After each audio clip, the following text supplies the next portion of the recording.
How are you feeling? Well, How long have you been here? 3 months, May 17th. And what brought you?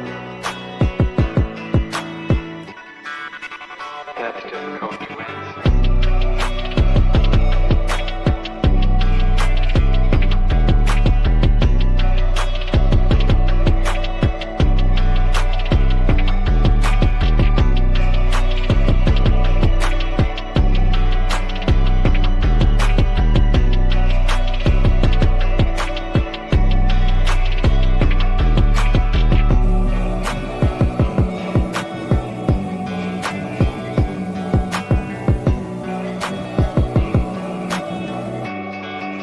To give you some idea.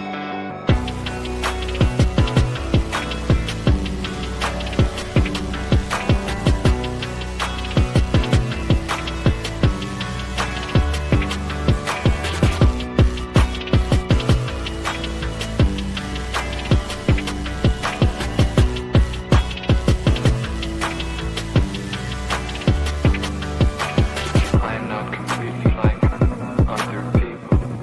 What do you mean by that? People dislike me because I am not completely like them.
I am trying to do with my life something which few people try to do, and this influences my thinking and consequently my action.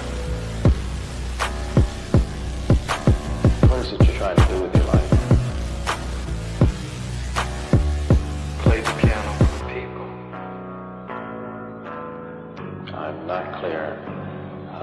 How is it that playing the piano for people has eventually resulted in your being here in the hospital?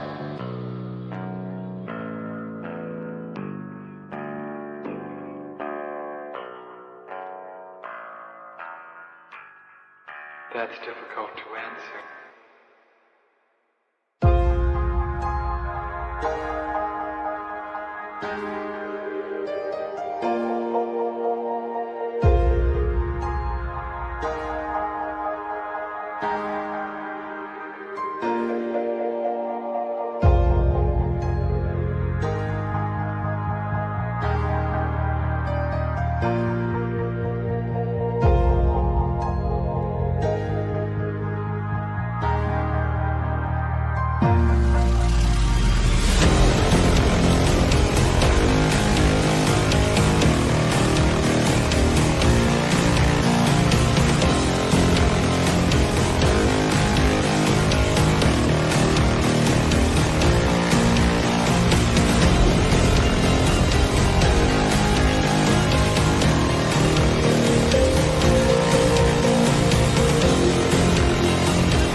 inside my head of crying people facing death.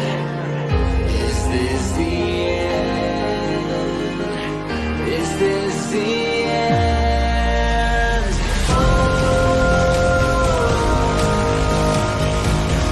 I'm burning in the stone.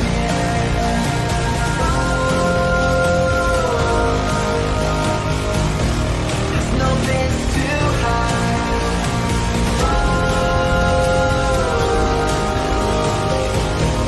I'm burning in the stone.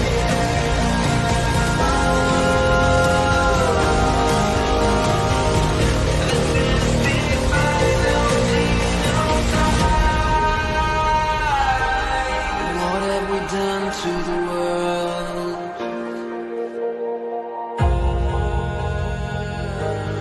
What have we done to the world?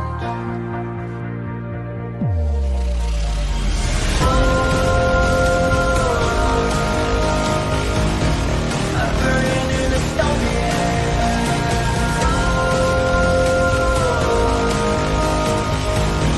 There's no place to hide.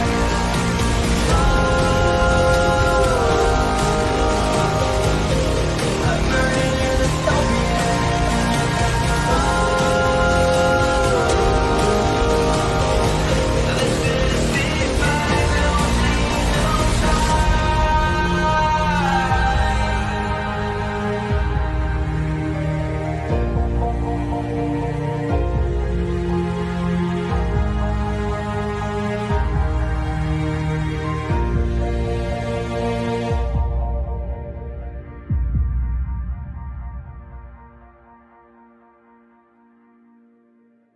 Who the fuck is Karlyn? She's just some sweet lady. She's like in a knitting. She does like a knitting stream.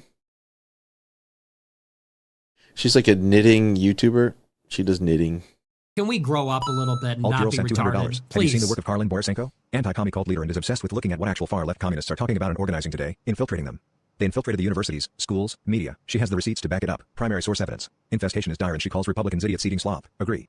Thank you for the big super chat. Yeah, oh, I know Karlyn B. She's solid. She's funny. I The like great her. noticer sent $200. Literally, So not it's, Ian. it's not a because I haven't dangled my junk into the combat zone on purpose to get some camera footage. But that's the big part of what's the Is that what problem. you call reporting? Go and live under if streaming? you're going to do it. Yeah, go seriously. undercover. Otherwise, you're wearing a hunk of meat in a lion's den. Nick Shirley, I love you. Take care of yourself, man. Karlyn Borysenko went undercover. Do stuff like that. Like if you want to expose this thing, don't pariah, please. But Ian, here's and I agree with you to an extent.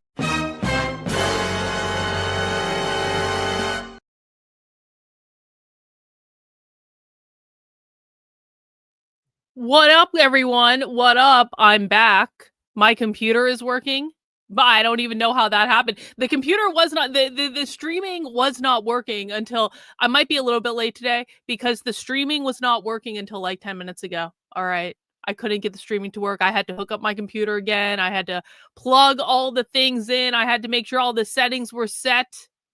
But we're back. And apparently I can never leave my house again, because I am being forced into retirement from going undercover. It is completely against my will. I don't want to be forced into my retirement going undercover, but apparently now communists are running around events with photos of me on their phones, and so I'm being forced into sitting in my house and just training. I have to train you guys how to go undercover. I can't go undercover anymore. The communists are catching on. Or I need to come up with it, or maybe the alternative solution. And I said this last year. I was like, I just need to get a better disguise. Maybe this might actually be the motivation to lose weight, by the way. Like, because if I lose weight, that's like one of the best disguises. If I just drop like a fuck ton of weight like that, that's like one of the best disguises, because people really don't see it coming. They don't see it coming at all. And you know, listen, I've been resisting losing weight. Mostly because I personally actually don't really care. Like, I don't care. Like, listen, I'm going to be 45 years old in April. I know I'm 29 and I will always be 29, but in reality, I'm going to be 45 years old in April. And I have spent my time in the gym, man. I have spent my time in the gym. I have, like, you guys don't even know. You guys don't even know how much I used to be in the gym because I used to be a runner. I used to run marathons, and I actually really like weight training too. I'm actually very good at weight training. But I ran long distance running for years. I did a lot of half marathons. I did full marathons. I was actually training when I ended up hurting myself basically irrevocably, which kind of like I was actually training for an ultra marathon when I hurt my leg irrevocably. And now, I mean, like, I can run, but it's also just like, it really hurts. It really fucking hurts, okay? And I'm bitter about it because I used to love running. Do you guys know how much I loved running? Do you guys know how much I loved being able to, like, go and run 13 fucking miles? Like, that was awesome. That was awesome. I can't do it anymore because it really hurts. It really hurts now. And it sucks. Anyway, I tell this story to say, I don't actually care about losing weight. I really don't. My husband loves my copious ass. I don't, but like, I get shamed all the time. And this is part of the reason I've been so kind of like not into the idea of it, because I like just of the epic amount of shaming that goes on the internet, where like I can go undercover with, how many fucking times have I gone undercover with Antifa this year? I've gone undercover with Antifa more this year than like almost any other independent journalist has in their entire fucking life. And do you know what the first thing I hear when I go undercover with Antifa is? You're fat. And it's and I'm not even hearing it from the left, although I do hear it from them too. I hear it from the right. Like, constantly. The right won't look at what I get when I go undercover. The right won't hinge into reality with what the far left is doing. They whine and complain and bitch and moan. And every single time I do something where I actually put myself in like kind of a dangerous situation in order to get access to materials that none of us would have access to otherwise, what is the first fucking thing I hear? You're fat, go to the gym. And actually, I did hear that from multiple people after I got kicked out of the thing I was at over the weekend. I heard this from multiple men. You should have gone to the gym instead. And so, like, part of me is like, you know what, fuckers? Like, I actually don't really care about losing weight, and I'm not gonna like. I'm sure as shit. I'll tell you what. I am sure as shit not going to lose weight because needle dick retards on the internet want to go, you're fat, you're fat, you're fat, you're fat, you're fat. Over. I won't do it. Like, fuck you. Like, I don't like who even really cares. But I am a little sad that I may have to retire from going undercover. I actually was talking about this with Victor last night. Like, I like going undercover. I like going to leftist events. I like seeing it for myself. I like this. And yeah, maybe I was a little bit lax. I was a little lax about this past weekend. I could have had a better disguise. I could have tried harder. Honestly, though, I really didn't think they were going to kick me out of like a taxpayer-funded like community college. I really didn't think that was going to happen because I don't know that they can. I think that I can probably sue the college for that because that was like blatant discrimination. But like, you know, like whatever. I mean, like, I don't know. So I might have to retire. And I'm planning for that eventuality. And I'll be back sitting on the internet forever and ever and ever and not leaving my house. But like, if I do want to go back, the very best disguise I could have is losing weight. It really is. And it's not that I don't know how to lose weight. I ran fucking marathons, motherfuckers. I know how to drop weight really quickly when I want to drop weight. I know about counting macros. I know about fucking protein. I know about lifting weights. I used to lift weights almost every single fucking day of my life. And I really do miss lifting weights, except for leg day. I don't like doing legs, but like doing chest and back, like I fucking love that shit. I was really good at it.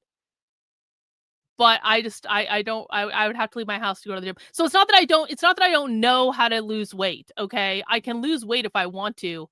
And the motivation of it for me would be being able to go undercover and not being recognized again. And that would be the only reason. I want to go on the record now.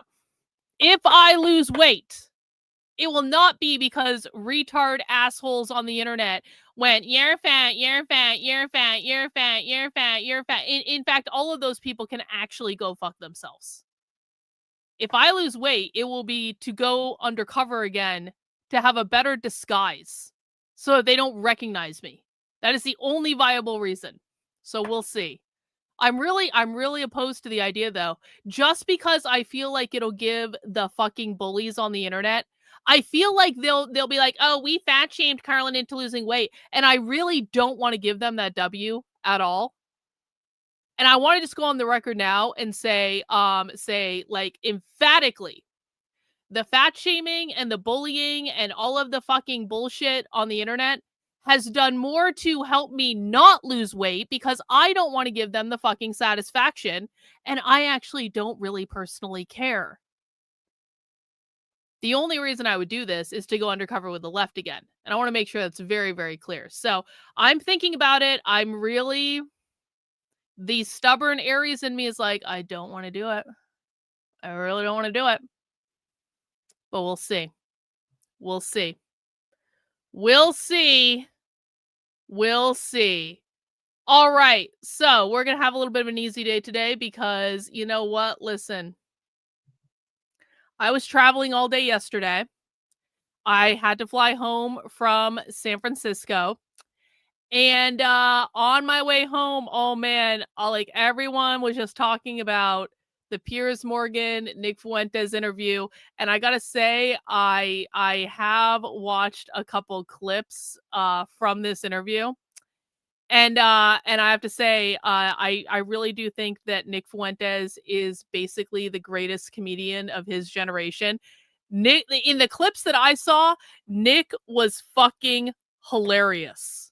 Like, Nick gave no fucks, and Piers Morgan was trying so hard to corner Nick, and Nick just gave absolutely no fucks. He did not apologize. He did not do what they wanted him to do, what I think everyone thought he was going to do, which is to really moderate for more mainstream media. Because Nick is you know what? Listen, I think that Nick is very, I wouldn't say he's very different. Nick is different on his show when he's hanging out with his friends and the Groypers than he is when he does professional things like this. And that makes sense, right? I don't think there's anything wrong with Nick being different in an interview than he is on a live stream. I'm very different when I go and do a proper interview with someone. I am very different when I'm in a proper interview than I am hanging out with my audience on a live stream. It's the difference between going into work and doing a job and doing a formal presentation and hanging out with your friends. They're two different things. And I think that, when you're a streamer for as long as Nick's been a streamer, as long as I've been a streamer, when you're just on your stream, hanging out with your chat, and a lot of these people, because a lot of them, you're hanging out with your friends, you're hanging out with your bros, you're hanging out with your community. You act differently when you're around your friends than you do in your environments like this. But I got to tell you, I think that a lot of people thought that Nick was going to try to moderate a little bit more and not, declare his admiration for how cool Hitler was. I think that people thought he was going to moderate a lot more than he did. And I got to tell you, I'm thrilled that he did not moderate. And I'm thrilled that he basically told Piers Morgan to go fuck himself to his face. And I'm thrilled that he basically made these underhanded backhand jokes about the Holocaust. I saw one clip of Nick where Piers Morgan asked him, how many people died in the Holocaust? And Nick was like, what, 7 million? We're finding new people all the time. It could be as many as 10 million now. And I was like, oh, I was dying. I was dying when Nick said there could be upwards of 10 million people that have died in the Holocaust because they're finding new victims all the time. And Piers Morgan totally didn't fucking get it. I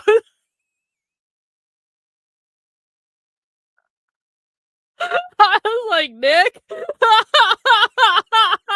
Oh, shit. So that clip was pretty great. And I was thinking about waiting until Friday to watch this for happy hour, but you know what? I traveled all day yesterday. Today was, of course, about getting my life back in order from the traveling and stuff like that. So I was like, why don't we just take an easy day? Why don't we just watch this interview with Nick? Some of you have already seen the interview. Some of you have not seen the interview. And so we are just going to enjoy it together. And I have some knitting and I have a couple projects that I'm going to be doing. I'm going to show you guys. And we're just going to have a good time. How does that sound, everyone? Let me turn the chat on so you guys can see your comments on the screen. How does that sound, everyone? We're just going to have a chill time. Now, there are a couple things I want to talk about before we get into the Nick interview, though. There are a couple things. First off, like, people in the chat were talking about this. Can we talk about Tim Pool's go-off on Candace Owens? Can we talk about this? Because, listen, if I'm being honest,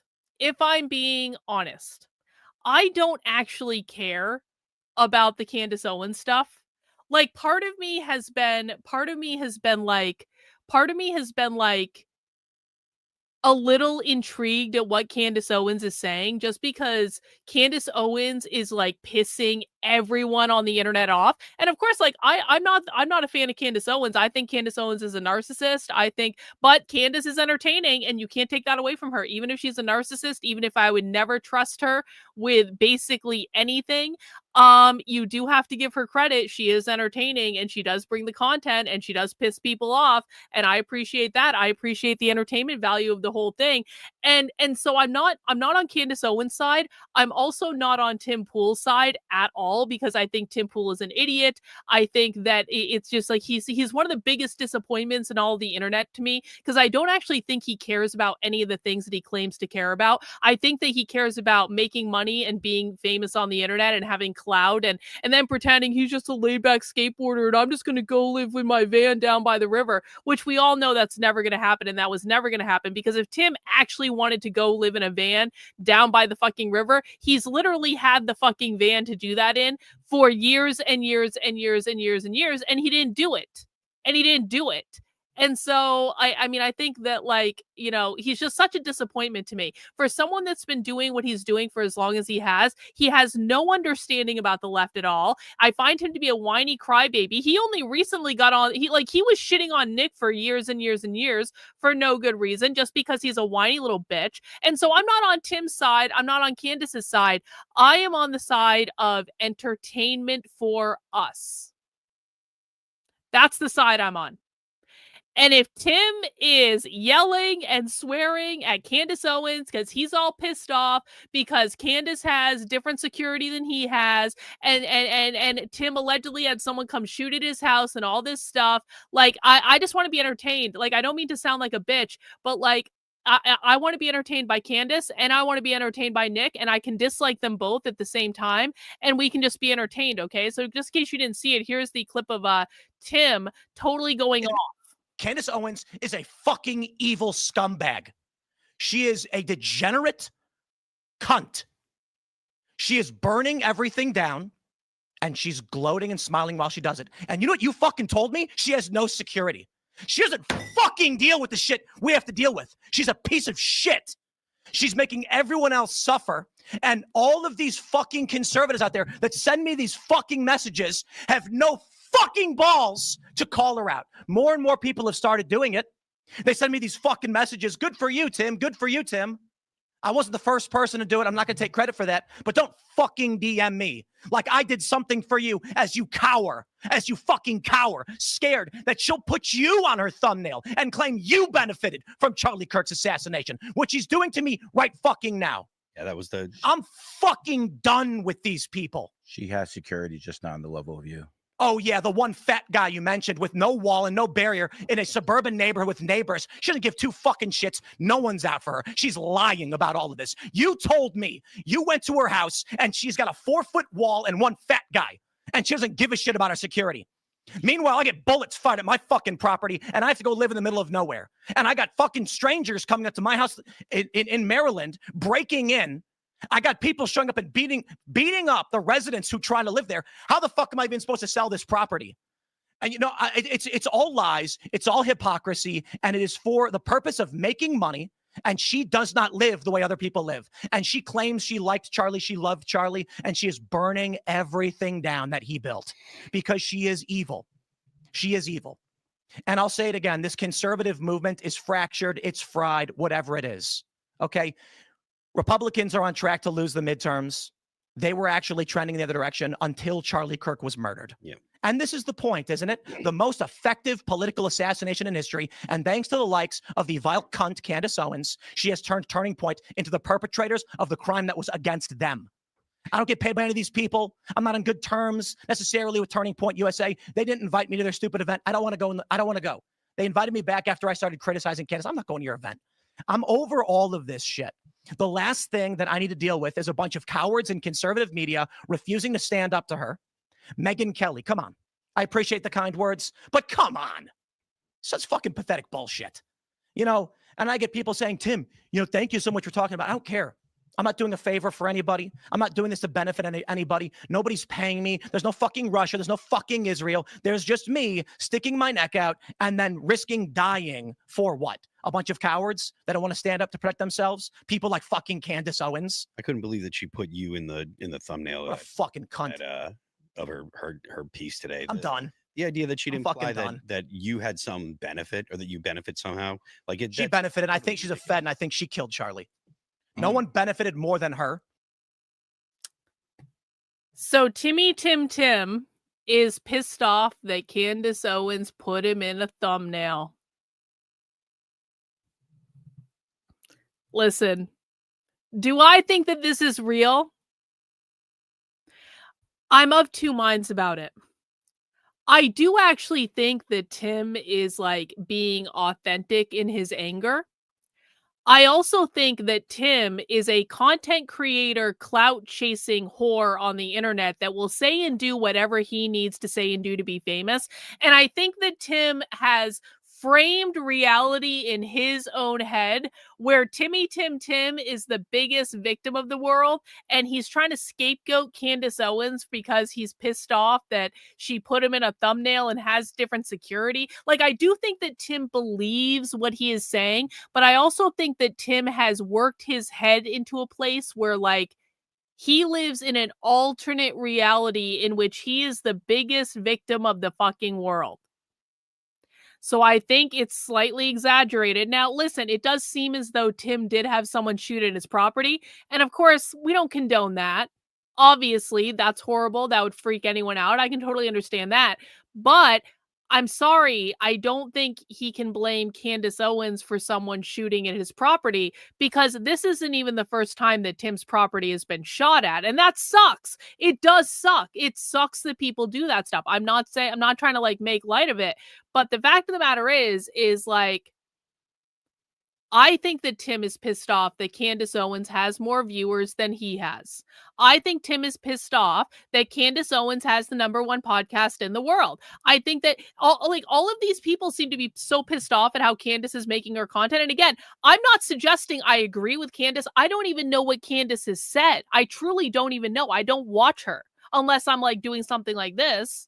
So I'm not saying I agree with Candace. I have no fucking idea. But what I will say is, we're content creators on the fucking internet. I know full well my content is never going to appeal to a mass audience. That's why I've developed a niche audience and a niche community. I'm not trying to do what Tim is trying to do. I'm not trying to do what Candace is trying to do. But at the end of the day, we are content creators on the internet.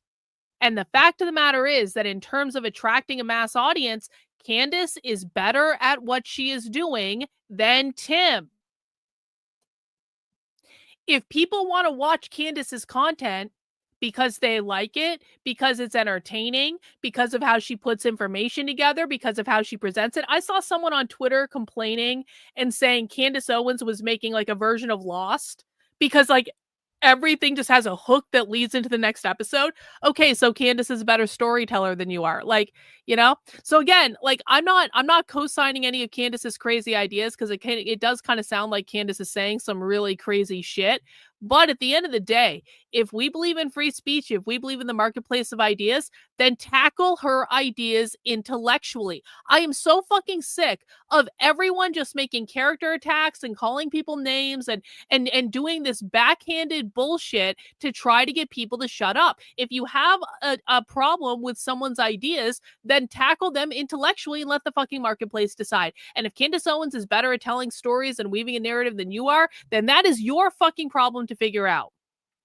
It's your problem to figure out, Become better at telling the story, become better at making the case, become better at, like, you know, what you're doing. Do what, like, Candace's method of storytelling is incredibly effective. Like, we've sat here and watched, like, what, like 6 or 7 episodes of hers in a row because she's just very good at weaving that story together and making you want to come back. Guess what? She's a content creator on the fucking internet. She's allowed to do that. So, I don't know. I'm not on anyone's side. I'm on the side of what is the most entertaining for us. And certainly Tim's go-off was very entertaining. And Candace is pissing a lot of people off, and that's very entertaining for me too. And part of me has thought, do I need to go back and actually see what Candace is saying? Because honestly, I'm not going to say I don't care about the Charlie Kirk assassination, because I do, because it really did change a lot of stuff. And I think it made people see the left differently. And of course, it basically exploded the conservative right, where now everyone is infighting. I'm not going to say I don't care about the assassination. I'm interested to see how that plays out. It's not something I'm following actively, but like, I don't know, just the impact of all of this stuff. It's like, if you don't want to talk about it, then don't talk about it. Go do something else. There's plenty of other content to create in the world. You know what I'm saying? Hey, we got some super chats. We got Suri here, the cover charge. Thank you for the cover charge. I appreciate that. OC, Latrina. She finally will use filters, hide the skinny. Yeah, I'll have to hide the skinniness if I decide to do a crash diet or something to lose weight, to go undercover again, to have a disguise. Doug, welcome home. Glad you found some awesome treasures and came back in one piece. I did. I'm back. But you know something funny that happened on the trip? Now, obviously, for people who don't know, if you missed the stream I did on Sunday, I went undercover at the Howard Zinn book fair in San Francisco over the weekend, and I got caught and I got kicked out. But I didn't get caught and kicked out until I had all of their stuff, and I had already recorded basically the full conference session that I wanted to record anyway. And so really, I didn't actually miss that much, and it kind of made the story better. But you know what was funny about this? So I spent my weekend, and by the way, the event really wasn't that different from the Bay Area Anarchist Book Fair that I went to maybe a month and a half ago, which is how they knew about me, by the way. So it really wasn't that different. So there really wasn't that much new stuff. I thought it was going to be more progressive, if I was honest about it. Jen, thank you for the super chat. Hey, Dr. K, I didn't see Fuentes destroying Morgan. All I saw was hypocrisy, or politics of hypocrisy, showing itself on both sides, in both Fuentes' take and Morgan's take. P.S. Tim Pool needs a vacay. He's gone crazy. Well, I don't think I'm going to agree with you on the hypocrisy on Nick's part, Jen, but I do appreciate the super chat. Thank you for that. Yeah, Candace has 88,000 people live right now. Yeah, I mean, Tim is jealous, obviously. Tim is jealous. Yeah, I did. I attacked a black stalker who followed me down the street recording me, and I called him a black man. And then I was called racist by a white male hipster with a horrible beard because he said, you called him black. And I'm like, he fucking is black. Well, don't you? That was racist and unnecessary. I'm like, he's fucking black. Anyway. So in the land of San Francisco, you can't call a black man following you down the street, recording you and stalking you. You can't call him black, or you are the racist. Pro tip. So, but a funny thing did happen, because after I spent my weekend, you know, getting some amazing historical stuff about the left. I talked about this on the stream I did on Sunday. If you missed that, go back and watch the stream from that. I'm going to be making the historical documents that I got publicly available. But do you know who was really complaining about me? Enrique Retardio was all in his feelings. This asshole was posting about me the entire fucking trip. I got on the plane to go to San Francisco. Enrique Retardio is posting about me. I'm in San Francisco undercover at an event. Enrique Retardio is posting about me. After the event, when I started releasing the footage, Enrique Retardio was posting about me. Enrique Retardio is apparently obsessed with me. And do you know what the funny part of this is one of the accusations that Enrique Retardio has made against me is he says, you don't really go undercover at with Antifa, Karlyn. You go to public events.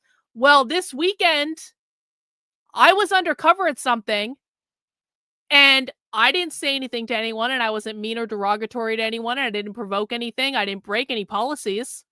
And I still got kicked out just for being me. Not only did I get kicked out just for being who I am, they had pictures. The event organizer had like 8 fucking pictures of me on his phone, and they were running around looking for me to try to find me, to get me out of the event. So apparently, like, if Enrique Retardio was a normal person with like a normal IQ, this might hinge him into the fact that maybe I'm going undercover at things that maybe aren't actually open to everyone. God knows Enrique Retardio's never tried to go to them. So the first thing he said is, he started making fun of me because he said I was infiltrating public events that everyone could go to, even though I got kicked out of it just for being me. So maybe I wasn't actually just going to public events. So that was the first thing. And I responded, I said, Enrique Retardio doesn't seem to know that I literally got kicked out of a so-called public event today just for being me. And then Enrique responded, and he says, she says the quiet part out loud. She's a failure at infiltrating too. We found something you're good at, though. Good at hosting kiddie porn websites and marrying illegals for green cards. Cynthia in with the super chat, or the 5 channel memberships. Thank you, Cynthia, for the 5 channel memberships. Congrats to everyone who got a channel membership from Cynthia just then. Hang on. Try to make this bigger. Now, of course, I've never hosted kiddie porn websites. So now Enrique Retardio, because he's jealous that he can't do what I do, is openly defaming me. He's also openly defaming my husband, who, by the way, my husband is about to become a U.S. citizen, so that's pretty great. He has got his immigration interview coming up next month, his final interview before he becomes a U.S. citizen, so that will be awesome. My husband that I've been married to, by the way, for 14 years.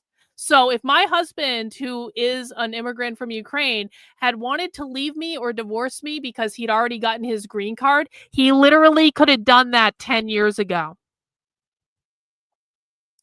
If I was just in a green card marriage, which people like Enrique Retardio want people to think, my husband could have divorced me after 4 years and still kept his green card.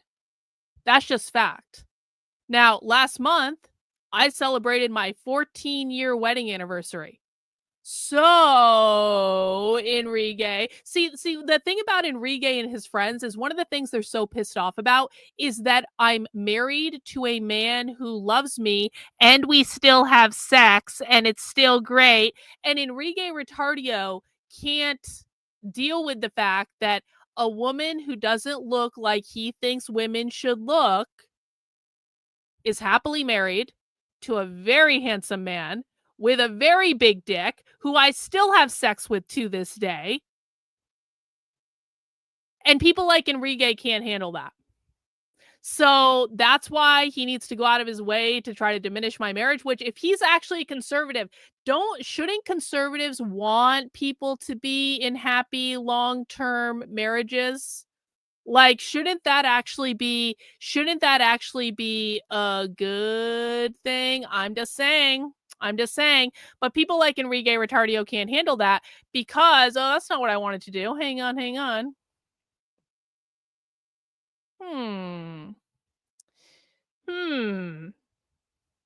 Well, I guess I just had something pulled up. I'm not exactly sure what happened, but let's go to the next slide. How about we just go to this? Enrique Retardio didn't stop there. This is another post he made about me. Because as you guys know, one of the things that I got at the event that I went undercover at, and this is going to be a treasure. I'm going to frame this. I got a committee to defend Tom Alterpin. Tom Alter, of course, is the Texas State University professor that I got fired for being a communist. The first time a tenured faculty member has gotten fired from a university for being a communist since the McCarthy era. And so I got myself a little trophy because the Tom Alter people, the people who have formed all these committees to defend him, they were at the event I was at. And so I got a pin. There's also a whole pamphlet written about me, crying about me, which is really great. And so I took a picture of it and posted it on the internet as my trophy because no one has done what I did since the McCarthy era.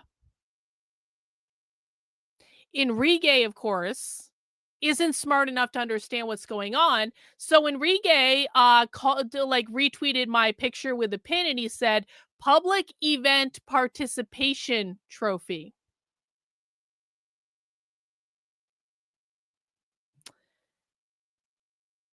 Has Enrique Retardio ever gotten a communist faculty member at a university fired and their tenure revoked? No, he hasn't. Do you know how I know? Because I'm the only one to do that since the McCarthy era. And Enrique Retardio, who claims to be fighting Antifa, claims to be the person that's going to save us all from the left. Enrique Retardio says the pin of the dozens of communist groups that came together to fight me, and I still won. Me getting a pin is a participation trophy. All right. All right, but Enrique didn't stop there because then later in the day, I changed my Twitter profile picture to a picture that I took when I was messing around the other night because I thought it looked like a cool picture. So I changed my Twitter profile picture. And Enrique Retardio was paying so much attention to me that he said, fat shaming works, ladies and gentlemen. And this isn't even all the posts that Enrique Retardio has sent about me in the last several days. So, man, I don't know. I don't really know what to say. Is there another one? Is there another one? No, I think that's it. That's all I have on the screen anyway. I don't really know what to say.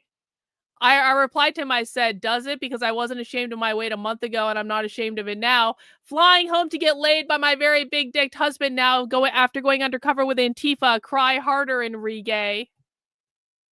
Hey, Jen, thanks for the super chat. As you know, I worked for Citizen and Immigration Services, and it's so cool when people become naturalized citizens because, as you and your husband both know, it's such a long and expensive process. Yeah, it's been a long process for sure. So I guess Enrique Retardio is obsessed with me, and he's following everything I tweet, and he's tweeting about me all the time. And honestly, I don't really care. I don't even really know who this guy is, and he's certainly not smart enough to interact with me or like have anything to do with me. So yeah, I just want to let you guys know that the so-called, and again, the Proud Boys, are the Proud Boys even still a thing, by the way? The Proud Boys, if they still exist, and if Enrique Retardio is still the leader of the Proud Boys, the Proud Boys should be fucking ashamed. The Proud Boys should be ashamed that this jackass is representing them. What a disappointment. What an absolute disappointment. If you ask Grok to list Enrique's wins against Antifa, it lists punching 2 people, stealing 1 BLM flag, and chanting "fuck Antifa" at a Portland ICE facility. Yeah. Yeah. Uh-huh. Yeah. Okay. Well, getting into the main event, couple things. First off, I need to take this victory lap. This is related to Nick Fuentes. I need to take this victory lap. Because back in June, when this shill data Republican account started posting about the Party for Socialism and Liberation, I said immediately, this account is lying to people. This account is spreading misinformation. Don't believe any fucking thing this account says.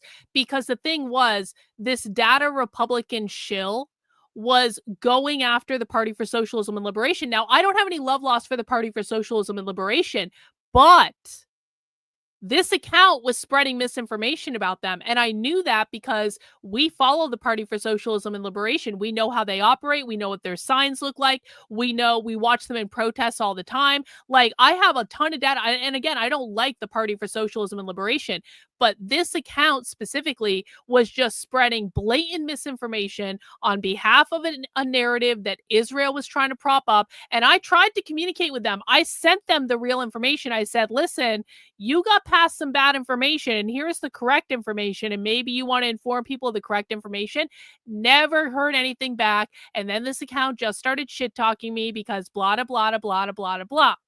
So back in June, I sent young Nicholas a super chat. And actually, do I even have the video of this? Hang on, I might have the video of this. I might actually have the video of this. I want to make sure it's the right one. Is it this one? That has a mustache in this one. I think it's this one. Hang on. Wendy sent $100. No one listened to the Data Republican account on X. Please to prop up the conservative BS narrative about the protests and riots that aren't real or half-truths, and her stuff is showing up everywhere. Welcome to the new summer of love. Grow Wipers. Hey, thank you for the big super chat, Karlyn. I knew you'd come back. I knew you'd be back. Karlyn, come on. Karlyn was, a few months ago, she's like, I'm done with the Groypers. They don't take the left seriously. Yes, we do, Karlyn. Yes, we do. And we appreciate your research. I'll give credit where it's due. You do some great research on the left, and you're ahead of the curve. Okay? Maybe I wasn't giving you enough credit. You're right. But we appreciate you. Your research is essential. You have been on top of the left more than me, more than a lot of people, as much as I hate to admit it.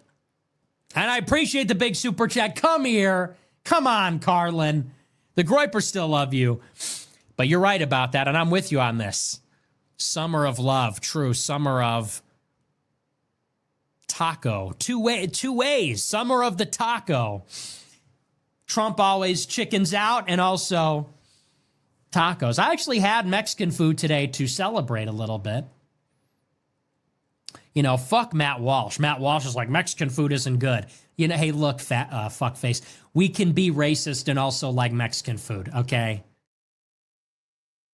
We can be racist and also like Mexican food. True.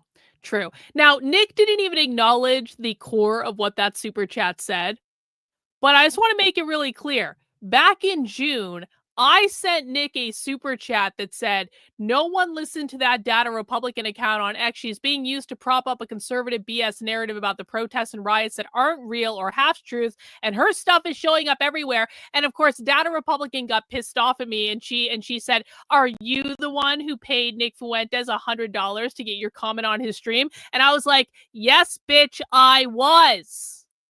Yes.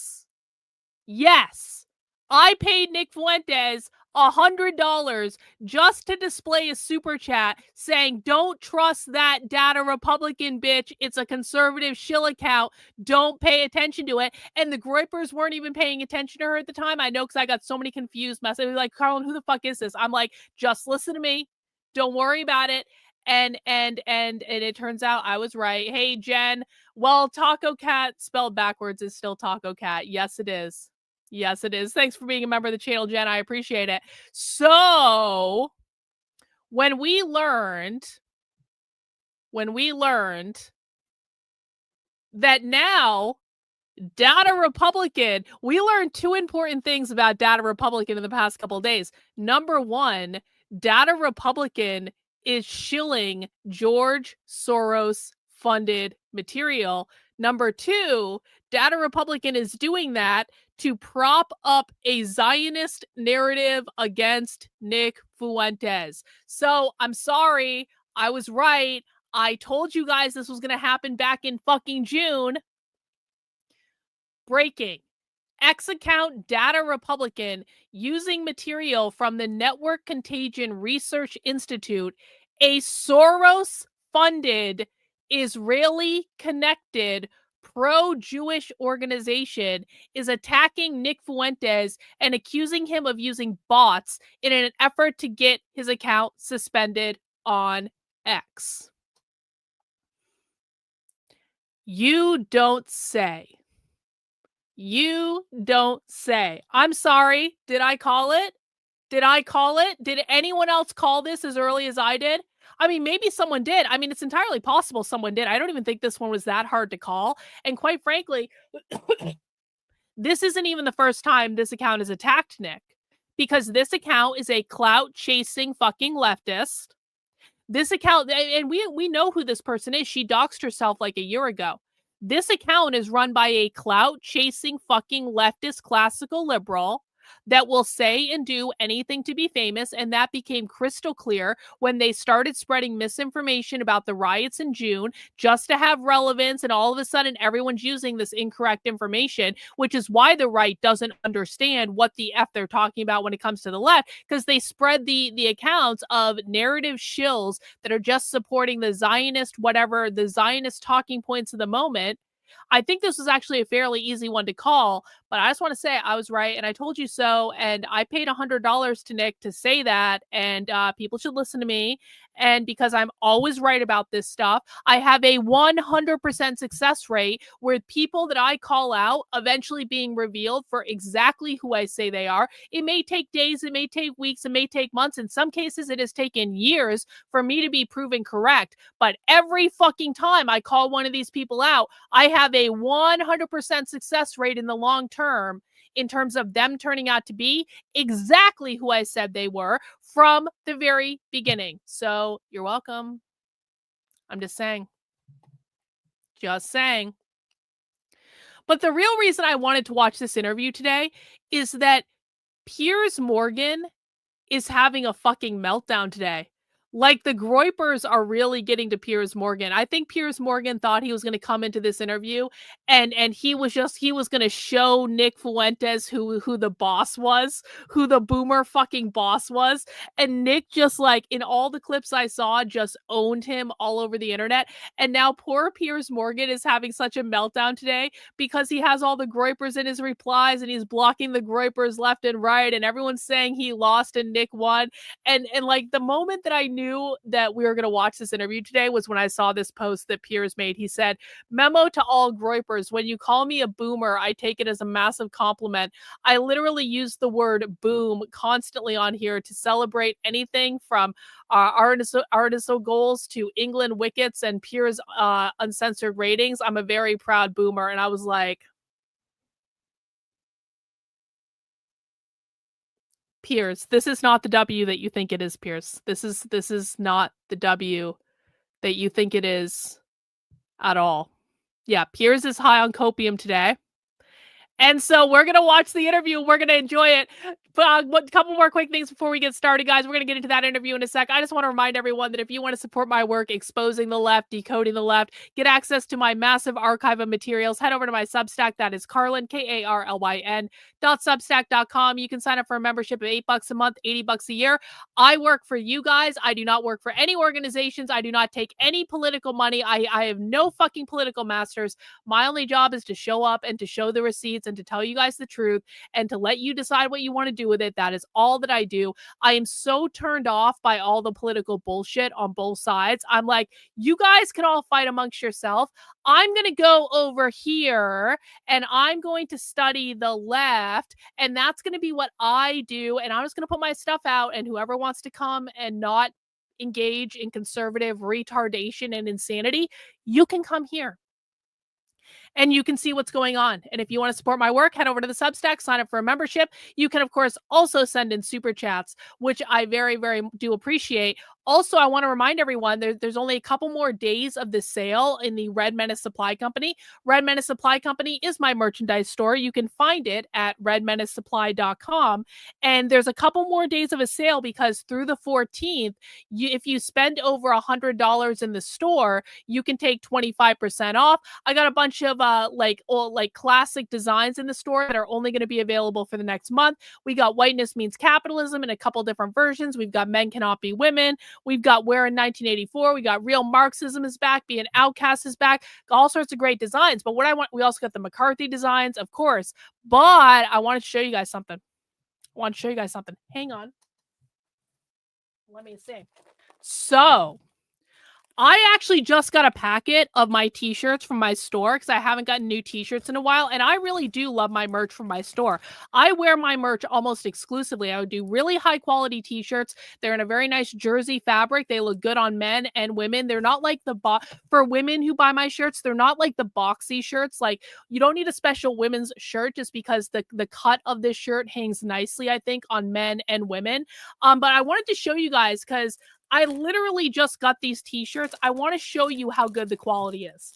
Because even I was impressed by this. Even like the printing of the t-shirts has gotten really fucking good. So let me show you. So here is the design. I was actually really nervous about putting this design specifically on a t-shirt because I fucking love this design. And I was like, maybe, I don't know if they're going to be able to recreate that. Well, I got it. Check it out. Hang on.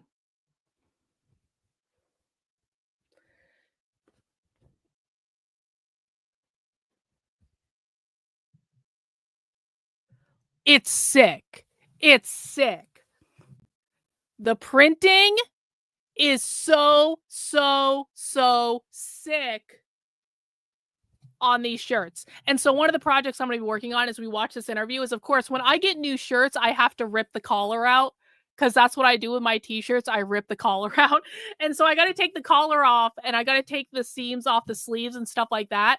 But like, I mean, come on, man. Come on. Hang on. Like, that turned out so good. It looks so good. It's the material is great. So anyway, if you want to get yourself some t-shirts, head over to the Red Menace Supply Company.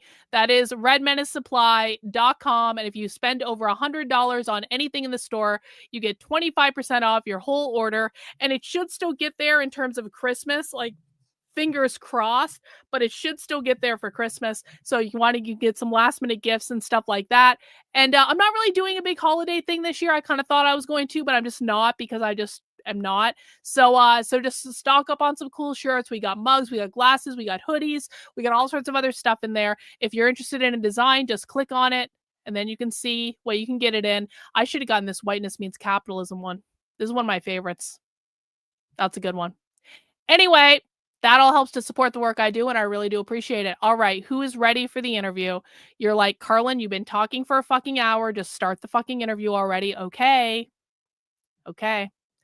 Everyone mount the like button if you would be so kind, and let's get into this interview with Piers and Nick. A platform overlooked the very obvious fact that he already has a platform of his own, which is off my platform. And Nick Fuentes joins me now. Nick Fuentes, welcome to Uncensored. Hi, great to be with you. I don't know you. I don't think we've ever met. You can correct me if that's wrong. I know about you. I know that increasingly people are talking about you in a more mainstream environment than you may be used to. So for those of you who know nothing about Nick Fuentes, I want this to be an opportunity to get to the real person. I don't know who that person is, but I do want to use this opportunity to get there. I've seen you talk as we prepared for this in exchanges with people and on your show, saying you fear it's going to be very hostile, it's going to be an ambush, all those kind of things. I don't intend it to be overtly hostile. I don't intend to ambush you. I intend it to be an examination of what you said on the record, an examination of what you believe or what you say you believe, and an examination of what your rising popularity says about the state of the conservative movement in America. So those are my goals from this interview. What are your goals? Why are you doing it? I thought it'd be interesting. And, you know, you've talked a lot about me on your show over the years, and this is the first time you actually extended the invitation. I think it might be the second, actually. I think we talked about doing it during A24 a few years ago, but you've talked a lot about me with the panel, and now you've extended the invitation to talk to me. And I think it'd be interesting for me to maybe clarify some positions and maybe get to know you a little better as well. So I'm looking forward to it. There is a belief that you have two personas. There's one that you roll out now for podcasts and for shows like mine, where you come across as reasonable. And then there's your show on Rumble, where you often come across as having, a very unreasonable view on things. This is what Coleman Hughes said about you.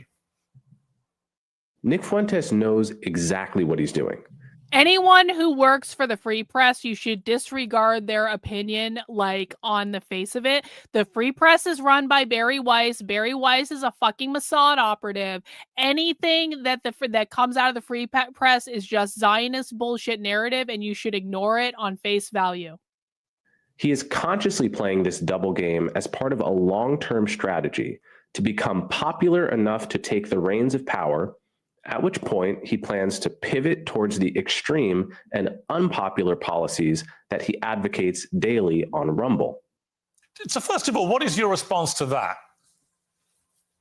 Well, first of all, I would say that Coleman Hughes is a propagandist. He works for the Free Press, which is run by Barry Weiss. So I think you have to consider the source. And Barry Weiss is a pro-Israel partisan. Free Press is just bought out by CBS for $150 million by Larry Ellison or his son, David Ellison. And so I think that's coming from a particular point of view. We can't pretend like that's coming from a vacuum or from some fixed position. That's coming from a propaganda outlet that's in favor of Israel. That's first. But second, I would say he is right about the two personas. And I think that everybody understands this on some level. On my show, I make jokes and I use rhetoric and I'm hyperbolic because for a long time, I had an audience that was small on these like dissident platforms.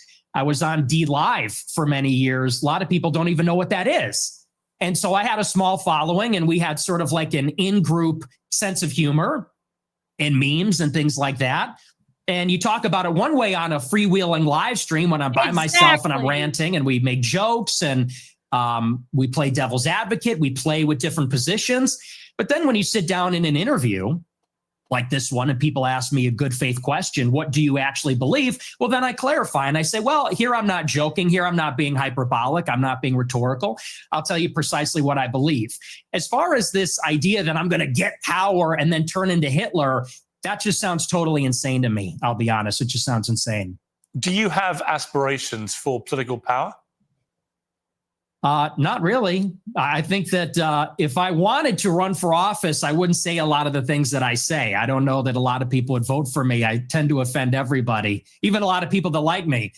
So no, I'm a truth teller. I like to tell the truth. I like to do my live stream. Who is Nick Fuentes? Tell me about your upbringing. I know you grew up in the suburbs of Chicago. Tell me about your early years. Or early how? Like my childhood or a little bit later? Yeah, your childhood, yeah. Well, I grew up in the suburbs of Chicago in LaGrange Park, as you say. My parents are ethnics. My father's half Mexican, half Irish. My mother's Italian. And they both came from a pretty rough upbringing themselves. They both were raised by single mothers, not because of divorce, but because both of their fathers had died. They endured a lot of dysfunction. And I think that's one of the reasons they came together and they related to each other and they wanted to create a normal upbringing for their children. They wanted to have a normal family life. And so they moved out to LaGrange Park away from the city. And they raised me and my sister and really put us first. I think that's a big reason why I tend to have a lot of these family values or Christian values. My mother quit her job and stayed at home to raise us. And so I have a very close relationship with my parents, with my sister. We're a very tight family. And we grew up in a pretty idyllic town. And maybe we can sort of get into a conversation about politics from this. I loved my upbringing. My mom stayed at home. My dad was working. We're in a mostly white suburb in Chicago. Everybody was maybe half Catholic, half Protestant. It was a baseball town. I played baseball for many years. In Chicago, we love our hot dogs. We have our baseball parade and get a hot dog. And so I love where I came from. I love the city. It's a working class city. I love the people here. They're very good, humble, down to earth, decent people. And I guess I had my political, not to jump ahead, but this is a big part of where my political awakening came from. I sort of left this bubble, if you could call it that. When I went to college in 2016, I went to Boston University. And I read a lot of things online and I realized the country does not look like LaGrange Park. It doesn't look like Western Springs or Hinsdale or Elmhurst. It looks very different. the country's undergoing a radical transformation because of immigration. And so I saw that and I said, this is not really a desirable change. I don't like the south side of Chicago or the west side or LA or certain parts of Boston as much as I like where I came from. And I guess that's what made me an American nationalist. I said, I want to preserve my home and the things that are familiar to me and the things I like about my home, what makes it America. So that's a little bit about my background. I don't know where you want to go with that, but well, I suppose my first obvious question is: were your parents immigrants to the United States, or were their parents, or were their grandparents? In other words, at some stage, I presume there were immigrants in your family who came to the U.S. Is that correct? There were. I believe my mother was fourth generation and my father was third generation. So their ancestors came here on my mom's side in the 1860s, I believe, the first wave of Italian immigration. My father's ancestors, I think they came around at the turn of the century in 1900. So your view of immigration, and we'll get to the specifics about your views on immigration, are they not affected at all by the fact that if it wasn't for immigration? This is one of the stupidest arguments that's ever been made. And I say that as someone who is like literally married to an immigrant. My husband is from Ukraine. He's not like of Ukrainian ancestry. He is from Ukraine. He immigrated here when he was like 20 years old. Okay.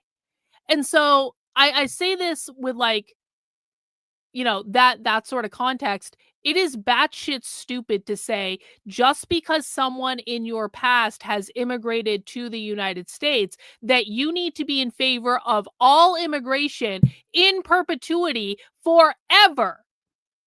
That's retarded.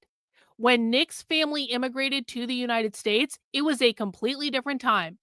My family, my family origin is that most of my family came from France. And they immigrated to Quebec before the United States even fucking existed. My family were the ones that came from Quebec down to Vermont to find basically where some of the first people to actually settle in what is now Vermont, which is why I'm from Vermont, which is communist now, but it wasn't always communist anyway. The other side of my family came over from Ireland on the boat through Ellis Island back in the day. And so it's like to say, Karlyn, your family were immigrants here and therefore you have to support all immigration in perpetuity. That's fucking retarded. Like, it's not the same thing now as it was back then. And I think that I suspect Nick's position on this, and like I know what my position is like my family fucking assimilated to the United States and my family was grateful to be here.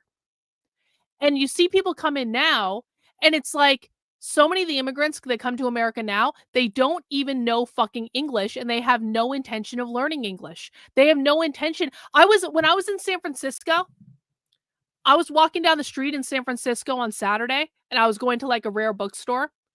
And as I'm walking down the street, a fucking Mexican National Pride Parade starts walking down the street for blocks and blocks and blocks.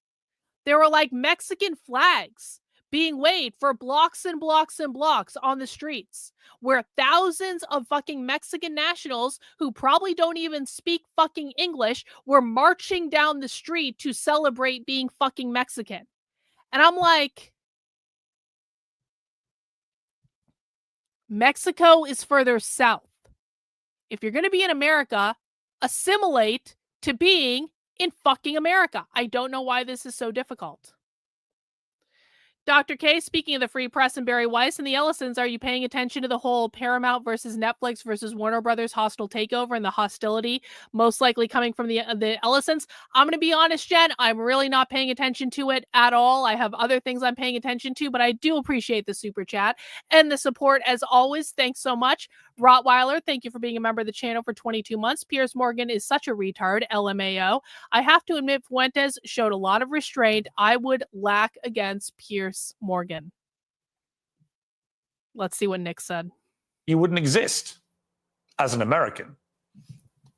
Well, I would certainly exist, but like you said, maybe not as an American. Certainly that's influenced in some measure But I think that the kind of immigration that we had for a long time in the country, it's different than the immigration that we have now.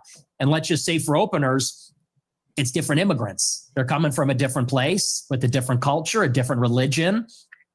It's not the same as it was. So first, you have a qualitative difference.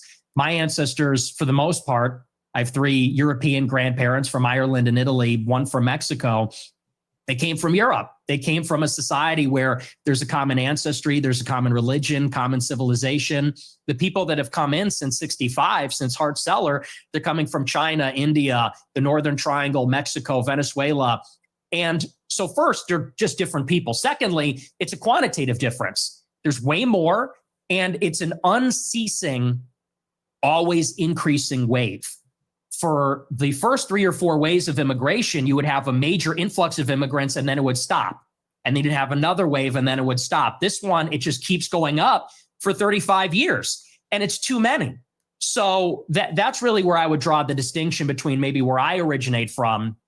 I would even just simply call that immigration. What this is an invasion. It's a completely different policy. But you mentioned, can't even call it the same thing. But you mentioned Mexico in that list. Thanks, your father Matthew. is half Mexican. So, yeah, I mean, Thank by your you. criteria, part of the invasion would include your father, presumably, and his immediate descendants who came from Mexico. Not really true, because when my father's ancestors came here, it was a small fraction of the total immigrants that came from Mexico. I don't believe that we should have 0 immigrants forever, or even 0 immigrants from non-white countries. But you have to draw the distinction. My father's father, he was here in the 40s and 50s. It was his parents, or I believe either his parents or grandparents, that came here even earlier. Up until 1965, 90% of the immigrants were coming from Europe. I have no problem with that. If we have 10% of them coming from Mexico or Latin America, maybe that's reasonable, but that's not what it is now. Now you've got 10 million illegals in 4 years under Joe Biden, and you got millions more legal immigrants from China, India, Venezuela, El Salvador. And it's so many with no break for assimilation. And they're all from non-white countries. It's transforming what America is. And again, that's the distinction. That's what makes it unacceptable. I always believe everybody is a product of their environment. Right? I've interviewed thousands of people. Maybe 3,000, 4,000, 5,000 people from all different walks of life. But the one common theme I would say is everyone's a product of their environment. And I was reading some stuff about you in the last few days. There was an episode of your podcast where you talked about your father, Bill Fuentes, and how he wouldn't take the family. Oh, this is he brought up his dad right off the bat. This was a bullshit move. I totally agree with Nick on this. I saw this clip. Why the fuck was Piers Morgan bringing up Nick Fuentes' father, who is a private person, at the very beginning? This is like seriously, like, fuck Piers Morgan for this. No one should do this. If he has questions about Nick, then he should ask his opinions about that. But like putting his dad on blast, that is fucking low. Including you to certain restaurants because he believed they were associated with African Americans. We would be deciding where to go to eat, you said. What are we going to do for dinner tonight? It was a running joke. Me and my sister would say Applebee's, and my dad would say we would never eat at Applebee's. Not in a million years should you be caught dead, Fuentes said about Applebee's. Go to a different restaurant, a local restaurant. No Applebee's, no Red Lobster. That is commonly known as black fare. And you also shared another story about your family and restaurants. It said, before me and my sister were born, my family had a saying about Olive Garden that contains the N-word that we're not allowed to say. So my question, based on that anecdote that you say on your own podcast, is do you think you grew up in a racist environment, that your father was inherently racist, and that thought process moved to you? Well, I would say it's a new low. I've been attacked for being a racist many times, but to attack my father, to attack my parents based on anecdotes, I would say that's sort of a new low. Hang on, it's your anecdote. Yeah, but he's not here to defend himself. You are. And my parents are. You told the story. And I will. And I'm not trying to ambush you. As I said at the start, Nick, to be clear. No, it's not an ambush. Nick, to be clear, I think I'm not understands. ambushing you. I'm literally reading an anecdote that you revealed on your podcast. It's you that's put it in the public domain. I know. I'm simply asking you whether my assessment of that, which is that your father didn't want to take you to certain restaurants because of what you refer to as, they were commonly known as black fare, whether that attitude to African Americans in that instance permeated to you. It's a reasonable question. Yeah, no, like I said, I think everybody knows what that is, but I'll address it. I'll engage with it, and I'll defend my father from the charge of racism. Sure. No, my parents are not racist, and they've never been racist. I'll tell you about my parents. They used to have a school in Chicago in the South Loop where they instructed people on how to shoot firearms. It was a security school, and most of the clients were black. And I believe actually one of their clients was Larry Hoover's son at one point, sort of a funny story. And so most of their clients would come in from the South side of Chicago. My grandmother, she grew up in the projects in the city. And so my family being in Chicago, being ethnics, being Italian, Irish, Mexican in the West Side on Taylor Street, all over the city. My family for many generations have lived near and around black people. And look, my views about black people and their views about black people are shaped with experiences with black people. And what they will tell you, what my parents would say if they were here, is that for many, many years, the older generations of black people were very respectful, very humble, very decent. In fact, my grandma used to have an anecdote. She grew up in a lot of dysfunction. Her mother was mentally ill, and they would be having dinner in the projects, and there'd be so much chaos and dysfunction and disagreement and fighting. And she would look across the way out the window at a black family in the other apartment, and they'd be holding hands around the table saying grace. And this is sort of the culture that used to prevail. But now what you have in the city is that there's no accountability for the black people. And now Chicago has become a complete dump because these teenagers go out and they take over the city. They call them teen takeovers. That's the euphemism for it. They're teenagers. But they all come from the same neighborhood. They drive up there and they mug people and attack people and they destroy cars and destroy shops. We had the Festival of Lights a couple of weeks ago. It's supposed to be a family event. And they light up the trees and they, there's a big parade. I was in the parade one year and you had a bunch of black people there shooting each other. 7 people shot, a 14-year-old killed in the Magnificent Mile. And I know there's a lot of black people that feel the same way about this. They say, we've lost control of the city and we're looking for accountability. We have a lot of black people that are always outraged about racism, outraged about attitudes from white people, but they're never ashamed of some of these behaviors, never ashamed of some of the things that go on. And that's why I think there's a lot of negative attitudes these days. And so, again, I think those attitudes, you say I'm a product of my environment. I am. And so are my parents and my grandparents.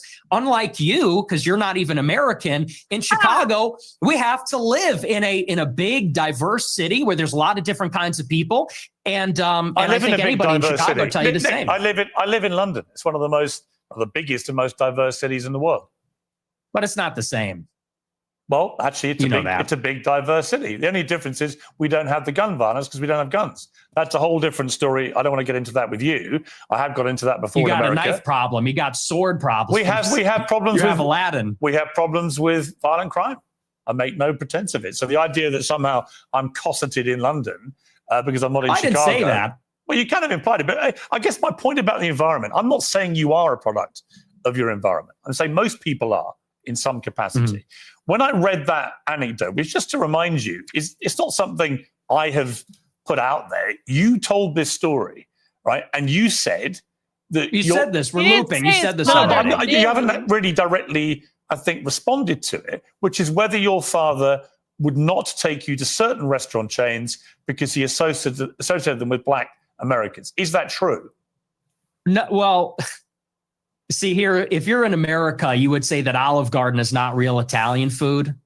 Applebee's, TGI Fridays, this stuff is a load of crap. My dad was just a food snob, but no, it's got nothing to do with that.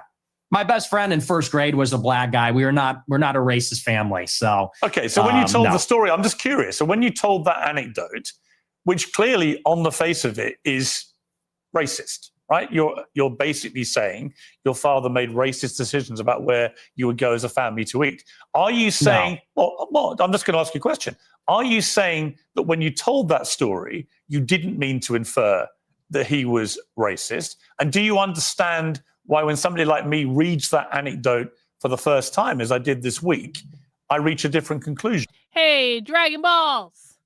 Piers was despicable for targeting Nick's working class parents as racist, for shaming Nick as a potential gay man who is not familiar with tampons or a woman's body. Yeah, that was a trip. I saw that clip where like Piers shamed Nick for not having sex.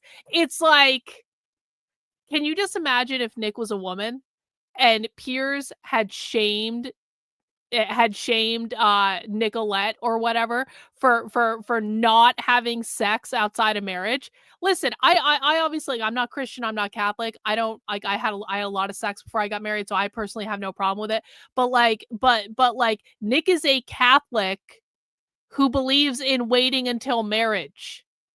And it's like, is that something we want to shame him for? I mean, I just like, and even if Nick was gay, which I don't actually think Nick is gay, but like, even if he was, who the fuck actually cares? Honestly. Well, I understand what you're doing, which is a sort of making of a murderer. How did he become racist? Well, his father didn't eat an Olive Garden because he said that's not real Italian food. Hang on, can I? What's with the interruptions? Can I explain? I'm literally reminding you of something you said on your show, which led me to conclude a certain thing. If I'm wrong, tell me. Yeah, it was said in jest as a humorous anecdote, and now you're trying to spin it into a narrative, which is his parents are racist. He comes from a long line of racists. And I think everybody knows my parents are boomers. Mm-hmm. And these people come, well, you're a boomer, I guess, too, in a way, 60. Right? You were born in what, 19? Yeah. So you're a boomer also. Or maybe you're a Gen Xer. I suppose it's sort of on the cusp. But it's a humorous anecdote. These are kind of the attitudes of baby boomers in society. But you're trying to spin it into a narrative, which is you're a product of your environment. Your dad's racist because of this joke. Now you're a racist. And I don't think that's a fair characterization. Okay.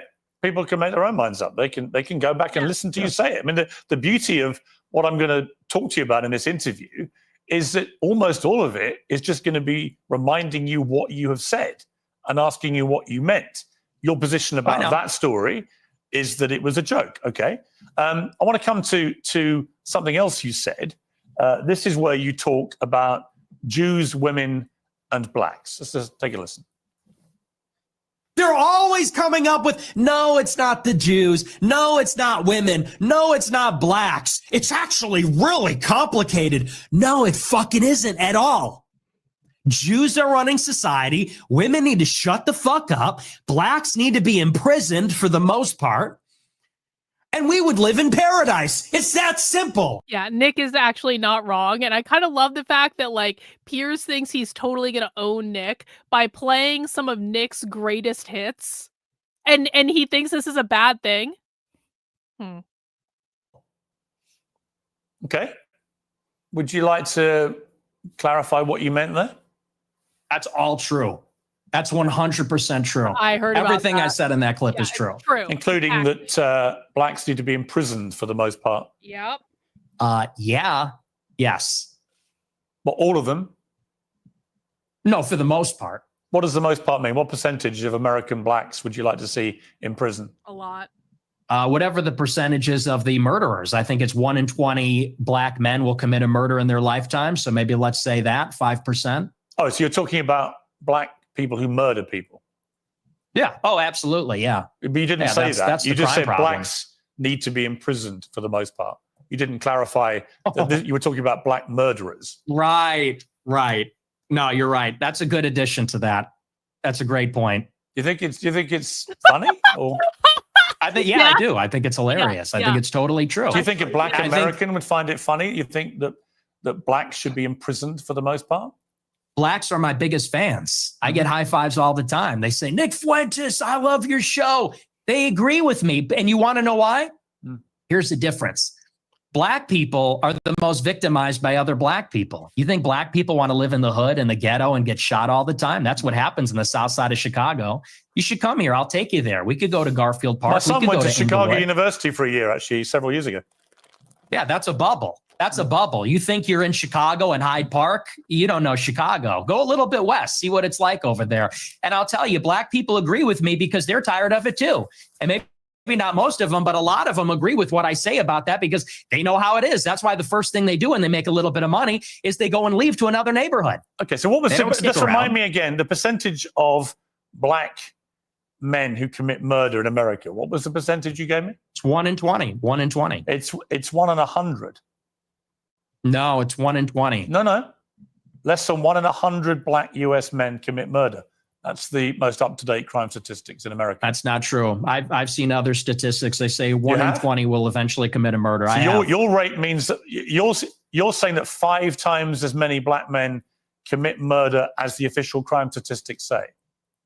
Yeah, there's a report, I believe, on X by Data Hazard. I'll have to go and double check that for you. But yes, there's some pretty shocking evidence that says that it's far more alarming than you would think. Okay, but you would accept that the official crime statistics are 1 in 100, or you wouldn't accept that statistic? I don't know. I don't have it in front of me, but I've seen other evidence. Like I said, Data Hazard on X, I believe, produced a report about a year ago. It said 1 in 20. But I mean, whether it's 1 in 20 or 1 in 100, that's a lot of people, Piers. I mean, sure, this is a lot of white problem. people commit murder too. Well, they do, don't they? Okay, but it's about proportionality. I mean, white people are 65% of the population. Piers doesn't understand what per capita means, does he? Blacks are 13%. And I think anybody would tell you that more black people proportionally commit violent crime than white people. And people vote with their feet. People would rather pay a much higher property tax. Most mass shootings. What's with the interruptions? I'm sorry. Thank you. I appreciate that. You know, you look at in Chicago, in New York, these neighborhoods are so stratified.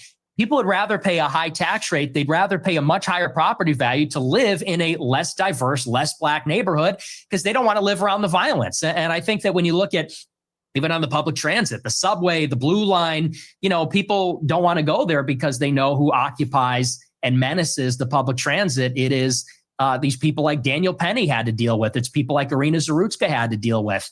And that's just the uncomfortable reality. You've also said you don't want to live near black people. Let's take a listen to this clip. I don't want to live near black generation people of either. white person. I'm not living around blacks. Sorry. 1 in the chat if you want to live around black people. 2 in the chat if you do not want to live around black people. And listen, I don't wish black people any ill. I'm not saying I'm better than black people. I don't want to live in a black fucking neighborhood. I'm a white girl from Vermont. I live in New Hampshire. Going to the mall in New Hampshire and being surrounded by brown people who speak fucking Spanish, that is a bridge too fucking far for me. I don't want to live in a black fucking neighborhood. I walked 1 block in Detroit and got accosted by a black person when I was trying to buy a soda at a 7-Eleven. Like, I don't want to live in a black neighborhood. I am sorry. No. You know, I want white kids, and I don't want my white kids bringing home black people to marry. It's racial for me. And call me racist. Oh, very Christian of you. I don't give a fuck. I mean, it couldn't be clearer, really, unless you want to say that's another of your jokes. But you're basically saying, yeah, I'm a racist, aren't you? Yeah, I'm fine with that. You're fine with saying you're a racist? Totally. I think everybody's racist. I think everybody, if we're being honest, is racist. Yeah. I think everybody, the only people that aren't racist or pretend not to be are white people to their detriment. Everybody else is racist. But earlier in the interview, you got aggrieved at the idea that your father was a racist. You wanted to make emphatically because sure my father's. He's not. Because my father doesn't share my same views on that. So he's the exception to everyone's a racist. Well, everybody's a little bit racist. You're right. So maybe everybody, the difference is you're attacking my father. You know, he could get fired from his job. I'm not attacking your father. You are. No, I'm not. I don't know your father. And to be clear, I have no knowledge about him at all. Well, then let's leave him out of it. Let's leave him out of it if you don't know him. Hang on, Nick. You put that story into the public domain on your show. I'm simply reminding you of what you told everybody, millions of people, about your father. If you now want to retract it, fine. If you want to say it was a joke, which is what your position was earlier, fine. But I'm allowed to put to you things you said publicly. That's not unfair. That's not me targeting your father. You put that story about him out You know there. what you're doing. You know what you're doing. I'm asking you about a pretty shocking anecdote, which to me looked like you were saying your father made this. A shocking anecdote about Nick's father not wanting to take him to Applebee's. Piers Morgan, breaking news. Papa Fuentes doesn't want to go to Applebee's. The fuck, man? Decisions about where you as a family would eat based on skin color of people who worked at these places. If you say, or use them, if you say that is not what you meant, that's fine. You can respond any way you like. But the idea I can't ask you about it without you saying I'm attacking your father is ridiculous. Well, you are, and you know what you're doing. And there's a political culture in America where if you have the wrong views, you get fired from your job. And my father has a job. And if you go on here and say, you charge him with racism or something, and I'm put in a position where I don't look like I'm sticking to my guns if I don't say my father's a racist, you're putting him in jeopardy, and he's not here to defend himself or explain his views. And it's very low, and I think you know exactly what you're doing, and people can see what you're doing. I'll defend my views, and I think that, so let's leave him out of it. Let's just not talk about my father, because my father isn't here. I'm here. Okay, well, I'll then do you defend accept my that you views, shouldn't and I'll talk? defend Okay, the anecdote. listen, that's fine. But then do you accept you shouldn't talk about your father on your show? And you shouldn't tell? Absolutely not. No. Absolutely So not. it's fine for you to put a story out there which would make most people who listened to that story or watched it at the time on your show conclude that he was racist. It's fine for you to do that. But if I then ask you about it, I'm the one who's being unfair and I've crossed a line. Is that what you're saying? Yes. Yeah. Okay. Yes, you're That's being fine. malicious. Yeah. Okay, that's fine. That's fine. Listen, people are watching this live. They can draw their own conclusions about whether what I just And they did. will. Yeah, and I'm and they sure will. afterwards, by the way, you'll say, he ambushed me with your own own words. Whoa. With their own words. That's a little presumptuous. I'm not going to say it's an ambush, but I think that's a low blow. And I think you know what you're doing, and that's fine. You're a tabloid journalist. I expected that. I don't think it's an ambush because I knew it would be like this. And people will see what you're doing, and I think they'll say it's low. But as far as you want to talk about racism, I do. Let's talk about racism. Okay, Let's leave my dad out of it. Look, you've admitted you're a racist, correct? Yes, 100%. Okay. Own it. Okay, that's fine. You're perfectly entitled in a free democratic society to stare down the barrel of his camera and tell me you're a racist. People can judge you accordingly. Many people who have assumed that you're a racist will now have heard it from your own lips. That's fine. There you go. That's the point. The point of this interview is to go. And Nick will lose exactly 0 fans and 0 supporters. And anyone who actually watches Nick's show knows exactly what he's saying. And none of this. Piers Morgan is acting like he just, like, Nick Fuentes, you are a self-professed racist. Literally every single person who watches Nick's show knows exactly what Nick's position is on this. And Piers Morgan is acting like he just cracked the fucking case and exposed Nick for the evil, vile. It's like.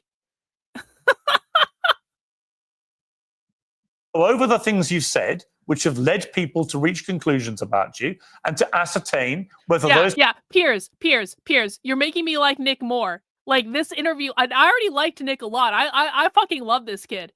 I love this kid. I think this kid is, and I don't mean any disrespect by calling him a kid. I know he's 27 years old, but I'm a lot older, so I'm allowed to call him a kid. All right.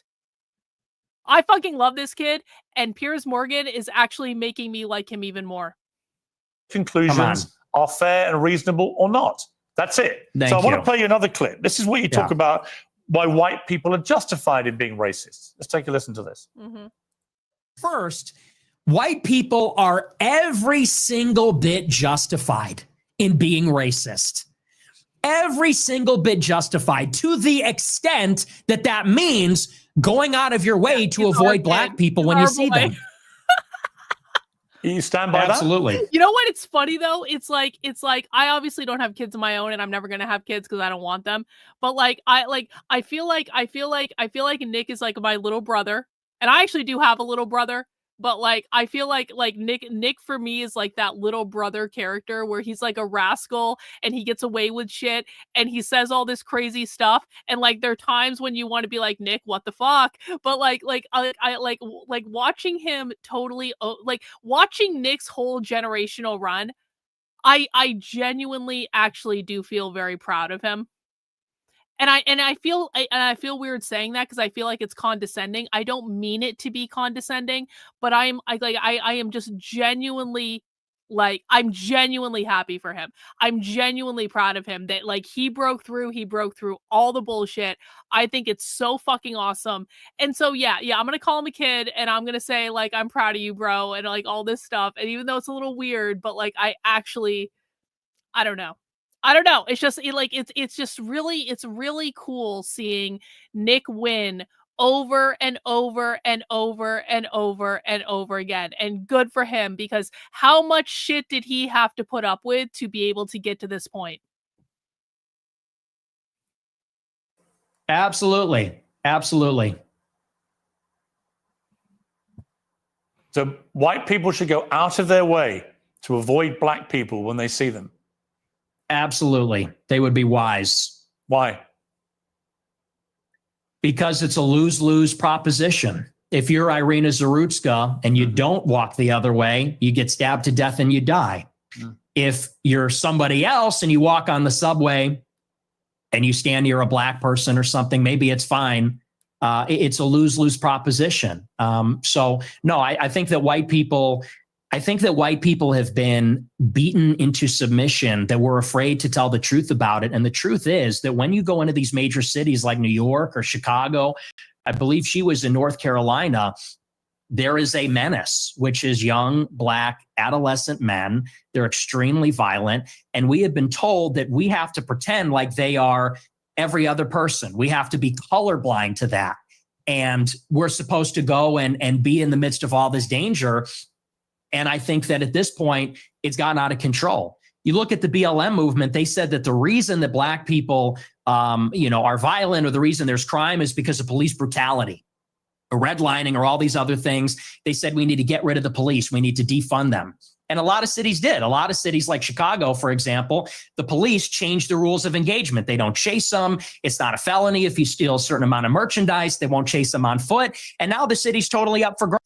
So some people know this, maybe some people don't. So when I was in San Francisco undercover at this Antifa event over the weekend, basically, so I got they identified me. They were looking for me. They had pictures of me on their phones and all this stuff. They ended up kicking me out of the event, and I didn't make that big of a deal out of it because I'd already gotten everything that I wanted to get anyway. And so I just left the event. And so I left the event, and a black guy followed me out of the building. And I went across the street so I could get I wanted to make a video with the school that I was at in the background. So I went across the street, and as I'm going across the street, I'm getting ready to film a video. I looked back and I saw this black guy filming me with an iPad. And I was like, is he filming me? Like, what the fuck is going on? And so I did the video, and I kind of tried to see when I was making the video, like, was he still behind me filming me? And so I made my video just really quick. And then I turned around and I was like, where's that fucking black guy? And he was gone. He wasn't there anymore. But then I just started walking down the street. I was like, okay, well, I've got an afternoon free. What am I going to do now? And I decided to walk back to my hotel, which was about an hour walk, just because I like walking in cities and it was a nice day out and like whatever. So I started walking down the street and I came across this leftist bookstore. And so I was like, oh, let me just pop into this bookstore and I'll just look around and see what's there. So I go into this bookstore. It's a very leftist bookstore, but I'm just like nosing around and looking at the books and seeing kind of like what stickers and stuff they had.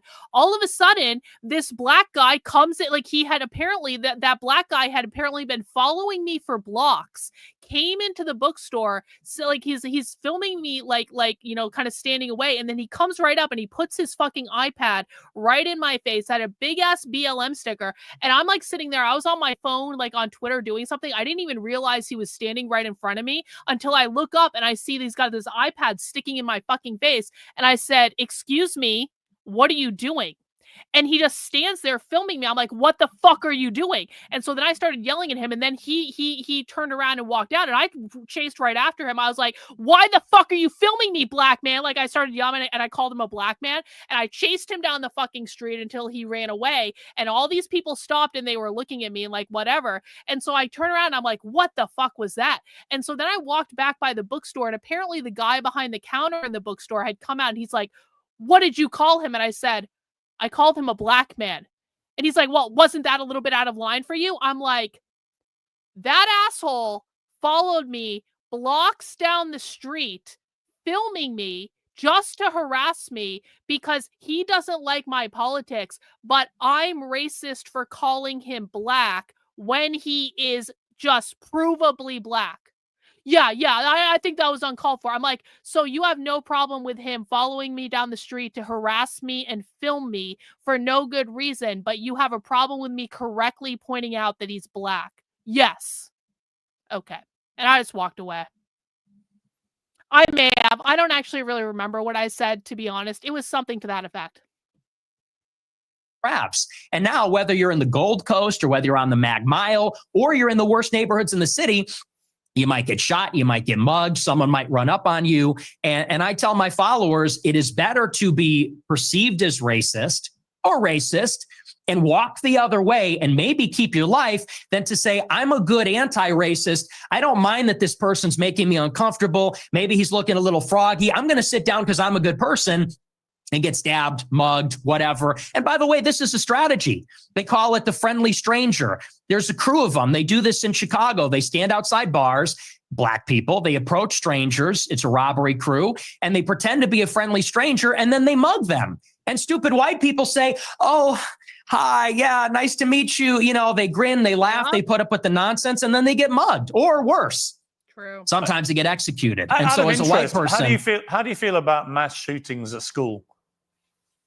I think they're bad. Who do you think commits the vast majority of the mass shootings? I'm sure it's white people. Right. So how do you feel about that?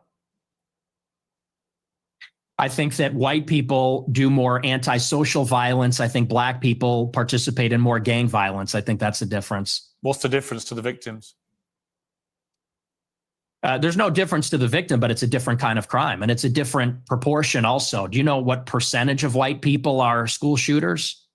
I know that the vast majority of mass shootings in schools in America this century were perpetrated by young white men. And I'm and just what proportion of and what proportion? I'm curious. What proportion? I'm curious whether your advice would be to people who have kids in these schools. Is my mic working? Should they what proportion? Should they avoid white people at school? Should people with the kids at school avoid young white men at school? No. Okay. Do you know what per capita means? Do you know proportionality? There are more black people proportionally that engage in violent crime or are involved in gangs, especially in these major cities, than there are white people that are school shooters compared to the entire white population. And everybody understands that. Two-thirds of mass shootings at school perpetrated by white people. But what proportion of white men commit school shootings? That's the question. I've just told you. It's 60-65% of school shootings by white people. You're telling me what proportion of school shootings are committed by white people. I'm saying what proportion of white people have committed school shootings. Are you playing dumb or are you just not that smart? What difference does that make to the children lying dead on the ground? See, now you want to jump on the victims. The difference is you're asking, would you fear white people or black people? And that's the difference. The difference is in terms what I'm saying to you is by your logic, if we now have agreed that the vast majority of mass shootings in schools are committed by white people and predominantly young white men, then presumably your advice would be to avoid young white men because they perpetrate these. Piers Morgan is a perfect example of someone who only sounds smart because of his accent.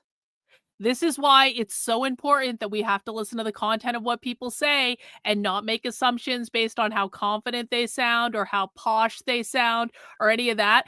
The fact that Piers Morgan does not understand the point that Nick is making here, that it's about per capita, it's about proportionality, like the percent of black people who commit murders versus the percent of white people who commit murders.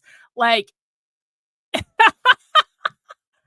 the only, like, if Piers Morgan was talking with a hillbilly accent, I promise you, we would all everyone would perceive this very differently. Be like, that's Piers, that's fucking retarded. Like, it would be so much easier for us to perceive Piers as being a retard if he had a hillbilly accent from like West Virginia or something, than if he has like a posh fucking British accent. But he won't be because they're white, right? So are you playing dumb or are you actually dumb? Maybe it's I'm about dumb. proportionality. Maybe I'm dumb. You are because you're, well, I don't think you are dumb. I think you're smart actually, but you're deliberately avoiding per capita. And everybody knows that's the difference. What proportion of white men are school shooters? It's probably 0.00001%. What proportion of black men have committed violent crimes?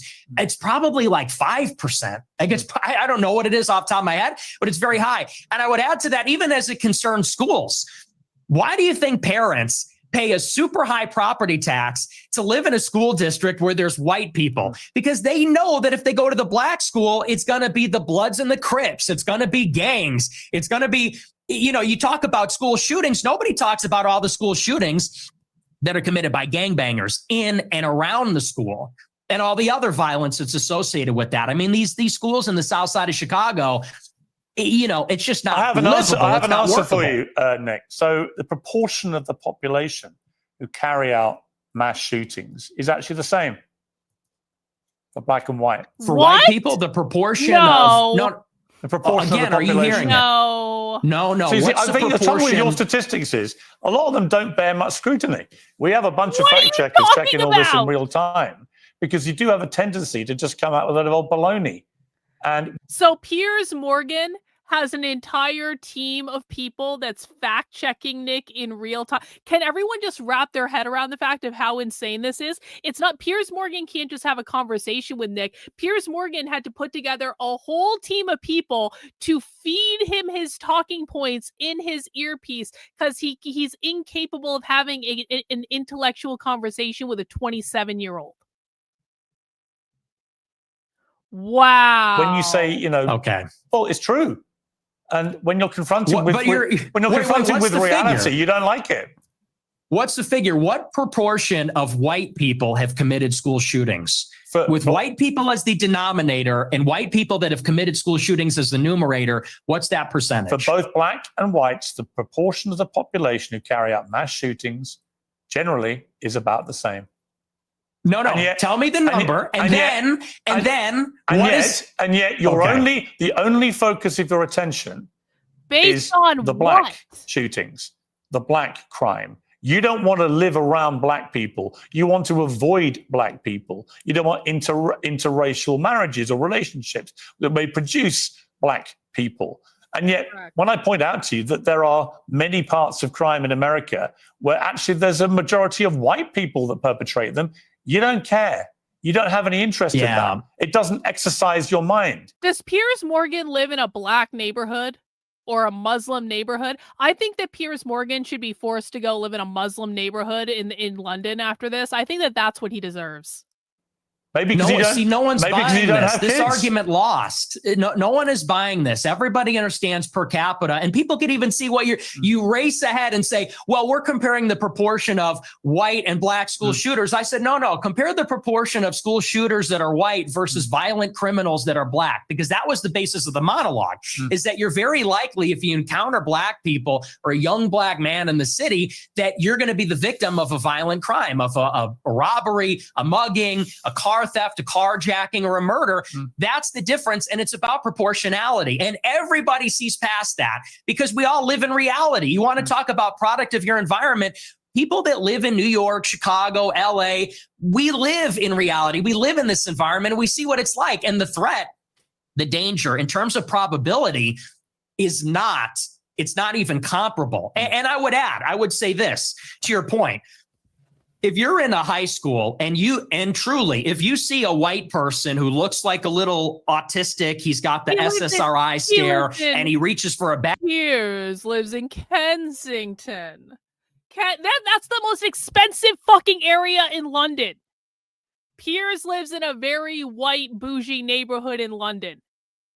Backpack, people joke and say, run.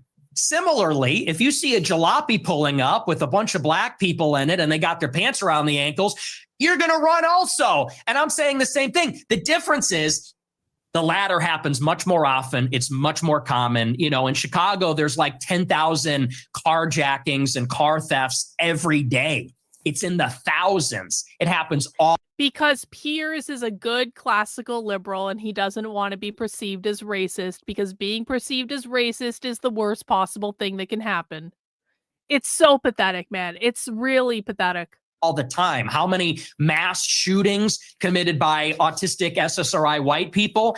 I don't even know. I mean, it's probably in the single digits in the last decade in this city. That's the difference, and everybody knows that. But you're really just trying to carry water for liberal ideology. It's an ideological position. I'm really not. I can absolutely say yes. There is way too much black on black crime, for example, involving guns in Chicago. And black on white also. Yes, but there is way too much gun violence in Chicago, right? I mean, it's indisputable. I've got no problem saying that. The difference is I don't then lead myself into a thought process where I have to avoid all black people in case they shoot me.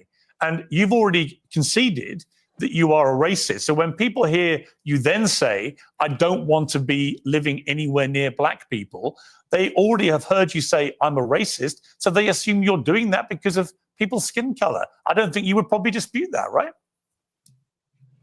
Well, you're separating two different things. The monologue, when I said I don't want to live around black people, that was after Irina Zarutska got shot. And it's true. I mean, they are a largely in this city, in Chicago, the South Side, the West Side, huge criminal population, and I don't want to live anywhere near it. And I do. I want to live in a white neighborhood. I think that that's extremely desirable, and I think even Nick, black people. Nick, you're perfectly entitled to that view. But when you have obviously prefaced all this by saying I am a racist, unashamedly, then people will assume that all your thought processes about all of these issues are driven by an aversion to people based on their skin color, which is the purest personification of racism. Well, it's not an aversion. I would say it's the opposite. I like my own people. My own people are familiar to me, and I think that's true across the board. I think that people seek out other people that are like themselves, and every other group does this, whether it's blacks, Hispanics, Asians. You know, I get a lot of attacks when I talk about that I'm against interracial marriage. And what's funny is that every other group is against interracial or interethnic marriage. Jews, but you're the Chinese, you're the product of an Hispanics. interracial marriage. Yeah, I mean, that's debatable. Not Let's say really. for the sake of Not argument, really. sure. No, you're the product of an interracial marriage, and your father is part Mexican. You're literally, for the sake of argument, the we could very say person sure. you've just told me you want to avoid. What race is Hispanic? Is that a race? Well, what do you think it is? I'm asking you, what race is Hispanic? Hispanic, of course it's a race. It's called Hispanic. It's a mix between two races. It's a mix between indigenous Americans It's not and white, Europeans. though, is it? It's not white. Well, you're apparently more of a racial purist than me. You got like Not a really. You just keep saying you only want to live in a white. white neighborhood, but you're literally from a mixed race background yourself. You've literally got Mexican blood. I know, and I live in a non-white neighborhood too. I'm trying to get out of here, though. But I'm trying to get out. But here's the thing: Do you have any non-white? Do you have any non-white friends? Genuine question. Yes. Most of my friends are non-white. Most of my friends are not, and non-white people love my show. How many are black? The honesty. How many of your friends are black? Many of them, like at least a dozen. Wow. Ye being one who you know, Sneeko being another who you also know. Yeah. So how do they feel when you say you just want to be away from any black people, walk away from them? Well, you know what Ye told me? I'll tell you verbatim what he said. That it doesn't come from a place of, and you use the word aversion. That's the first thing I'll actually dispute. Why was there jump? It's not an aversion on the basis of skin color, because that would seem to suggest it's like a stubborn, irrational bigotry. I don't consider myself a bigot. I consider myself a racial realist. I'm realistic about how the races are, and I speak provocatively about it. And I speak provocatively about our tribalistic instincts and tendencies as human beings. And I'm not a liberal ideologue that says that over time and with enough education. Did they edit something out? Did they actually? That's funny because when I started playing this, when I played this, the live chat replay is not available. That happens on YouTube when you edit something out, because you can go into YouTube after the fact and edit out portions or blur things or like whatever. But when you go and edit the video after the fact, it turns the chat off. Oh, Nick said nigga, and they edited it out. Wow. I thought this was a show called Uncensored. And they literally edited the uncensored. They edited the uncensored video to censor it because Nick said nigga.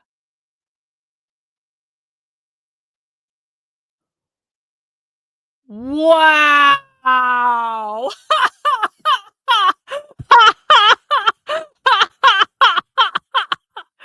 Uncensored, guys. Uncensored.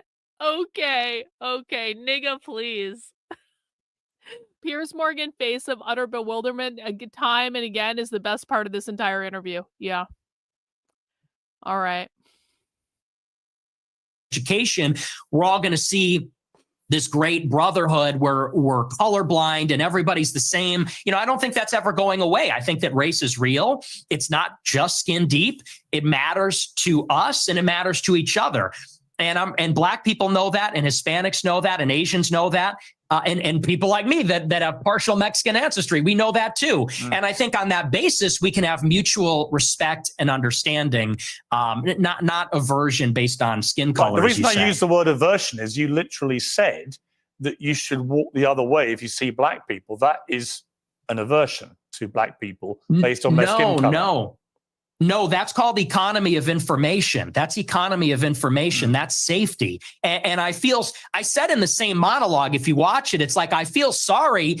The problem is you clip the 10 seconds. I don't know if you watched the whole show, but in that monologue, I said, most Black people are not violent or criminals. I said, and it's unfortunate that we're going to offend them when we turn and walk the other way. I said, but the problem is we don't know. We can't tell. And someone like Irina Zarutska, she sat down in front of a Black man with her headphones in and wasn't paying attention because she was being a good liberal and said, I'm not uncomfortable by this. I'm progressive. Then she got stabbed in the neck. And I said, it's unfortunate that you would have to sit behind the Black man to be safe. And if he's not violent or schizophrenic, he might be offended by that. I said, but I would rather offend him than die. How many deranged white men have committed atrocious acts of murder in the last 10 years in America? Proportionally, far fewer. But how many? Fewer. How many? Do you know how many? You have a research team. You pull it up. I don't have it in front of me. You're obviously extremely exercised by that one story, which was horrific, for the record.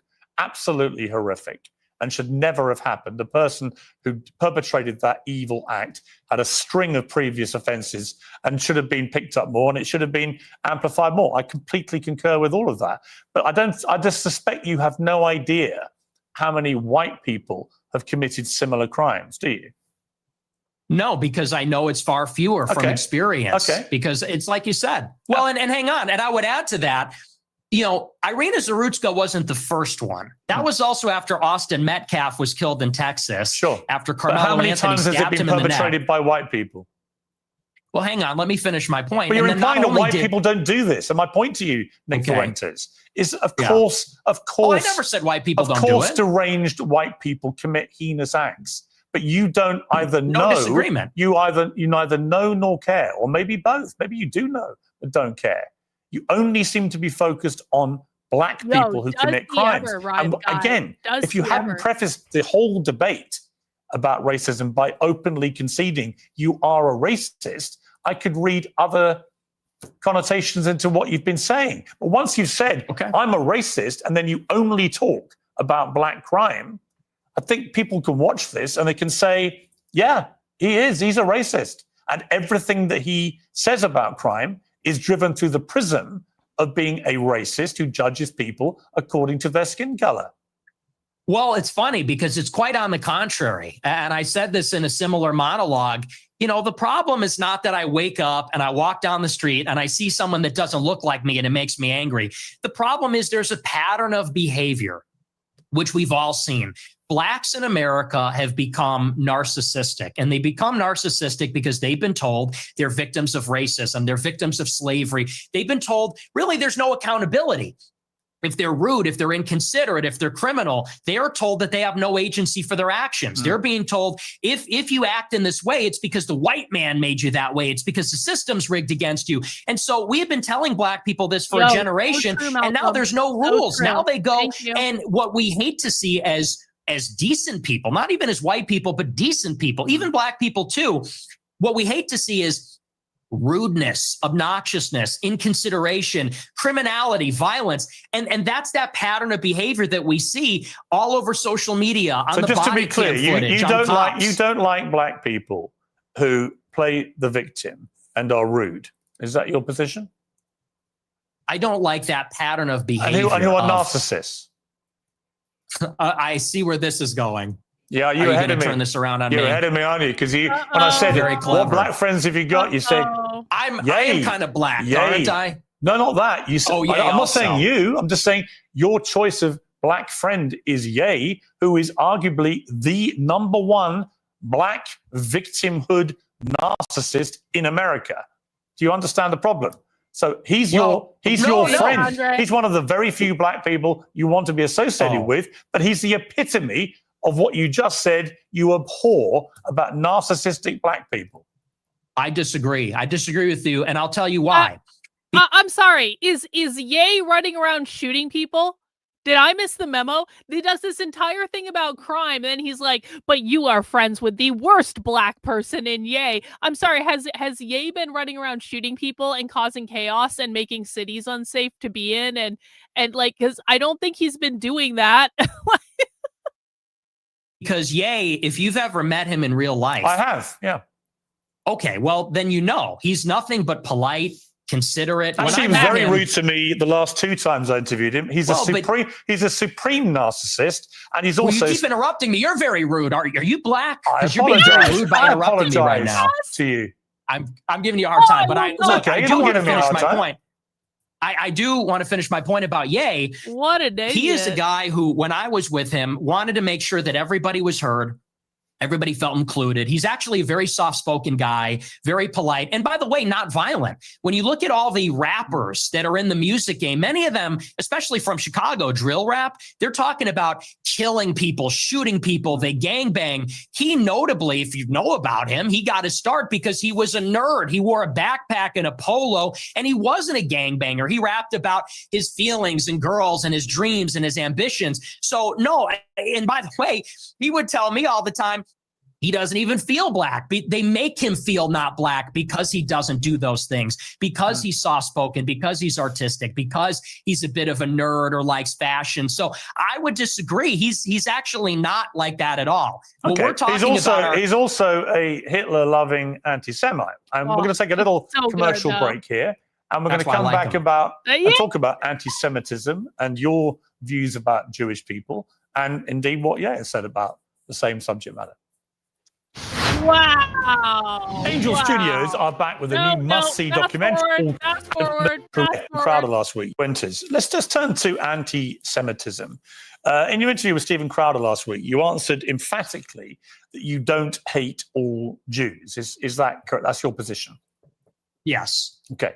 So I want to play you this clip. Well, I and then don't hate ask- any Jews. Let me just amend that. I don't hate any Jews. Okay. Let's play this clip. The reason I've had it is because my opposition to world Jewry and Israel is rooted in absolute, uncontestable fact.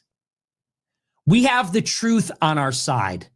That's why we're winning, because we are telling the truth about the historical antagonism between Jews and Europeans, between Jews and Christians, the theological, historical. Hey, Tom says, or T from you, not Tom. I don't know if it's Tom. T from you says, this is the first time I've ever paid a super chat, and I feel super for reals. Hey, thank you, T from you. I appreciate that. racial, cultural, and political antagonisms between organized Jewry and the Christians, organized Jewry and Europeans. And the reason that we are winning that argument is because it's real. It's true. I can prove it. I can show you. I can name the names. I can show you the paper trail, the money. That is why we're winning. That is why all of this is raising the consciousness. When you say you have this opposition to world Jewry, I mean, it's one thing to criticize, for example, the Israeli government over what it's been doing in Gaza. I've done that myself. When you talk about world Jewry, I presume you're talking about the 15 million Jews in the world, and you are opposed to them. How does that square with your position that you don't hate any Jews? Well, do you take issue with my use of the term world Jewry?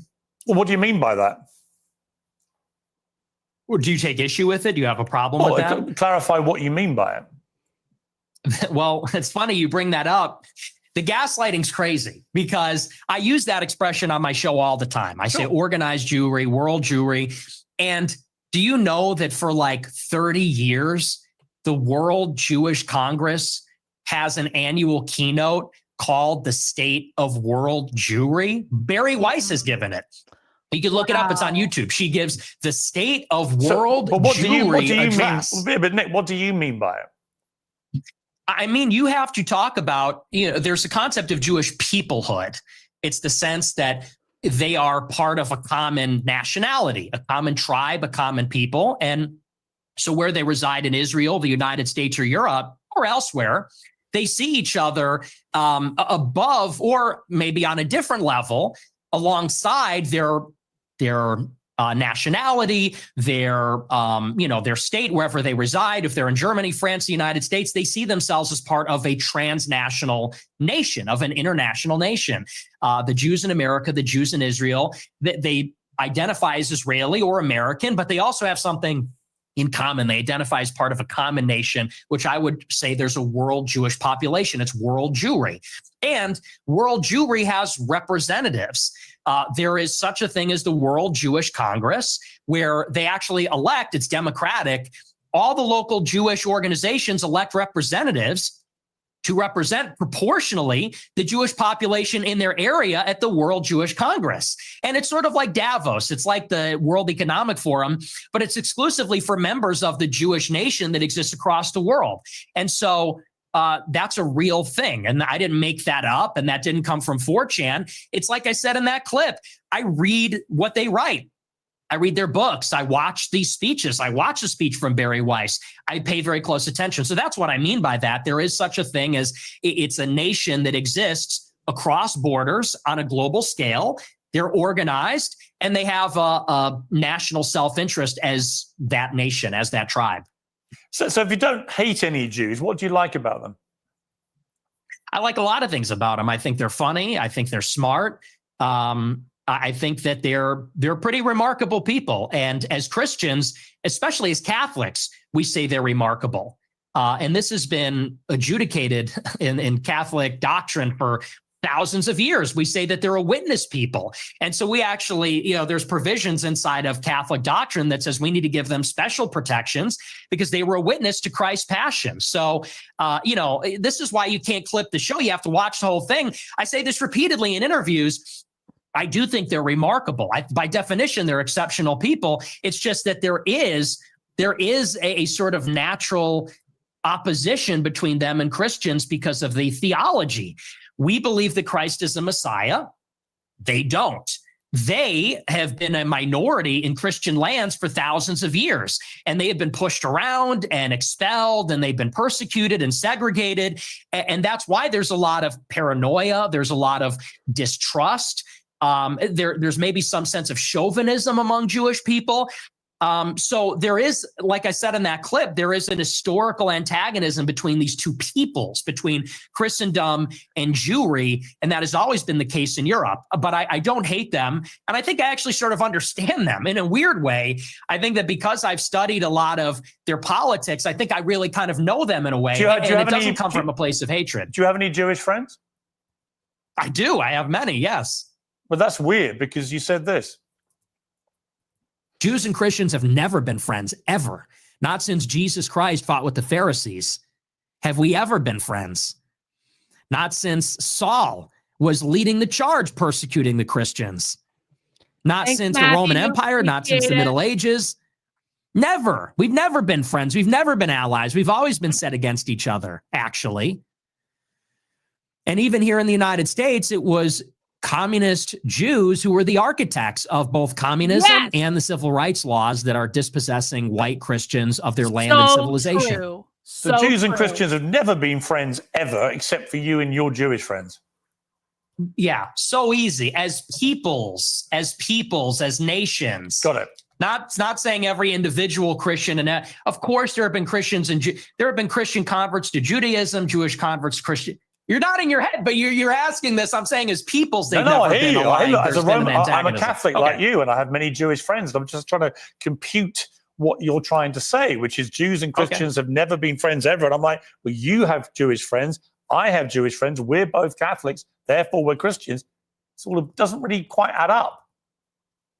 Well, like I said, as peoples, there has been an historical antagonism as peoples. And you could even say the same about blacks in the United States. Of course, there were black and white people that were friendly with each other, but in many ways, they were set against each other as groups.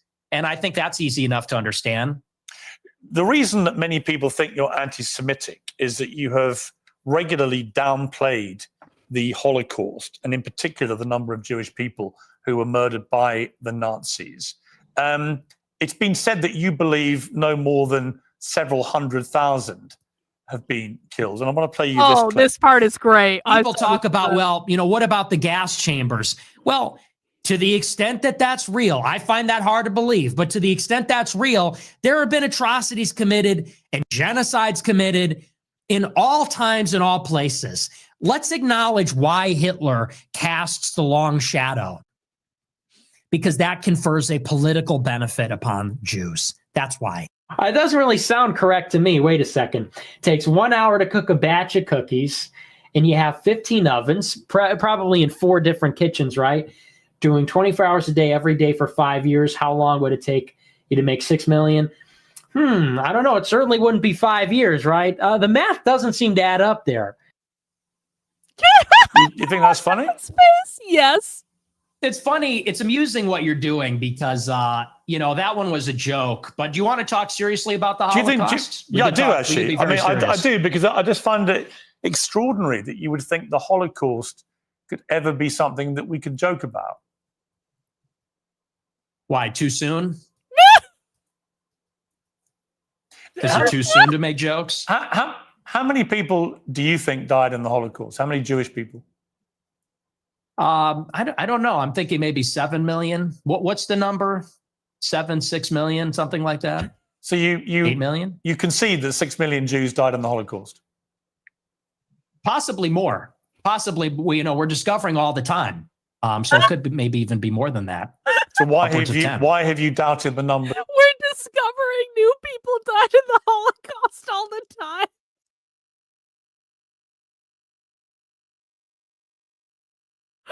This Italian motherfucker said that with a straight face.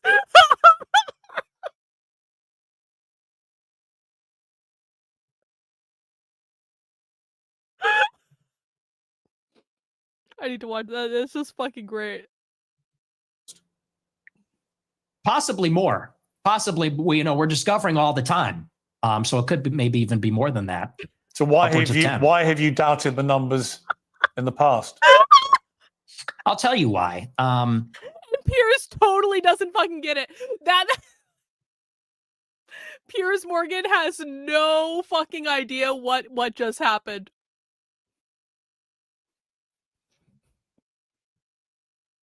Nick Fuentes must be protected at all costs.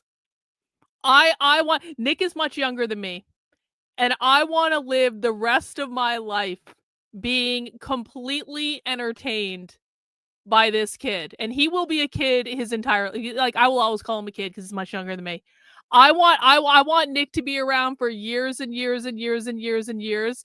The Groypers have got to build a fucking wall around Nick at all times. You guys have got to make sure he survives because He is a national treasure. Yeah, he's a national treasure. And we need to protect him because I need this in my life.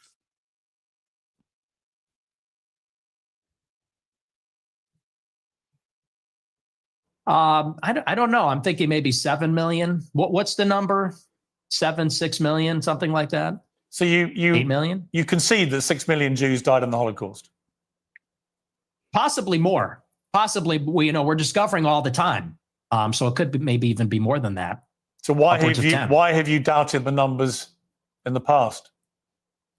I'll tell you why. I really think that every death is a tragedy, however many Jewish people died in the Holocaust. And I'm not a World War II historian, so I'm actually open to believing the official narrative, and I've read some of the conspiracy theories. And to tell you the truth, it's a rigorous debate.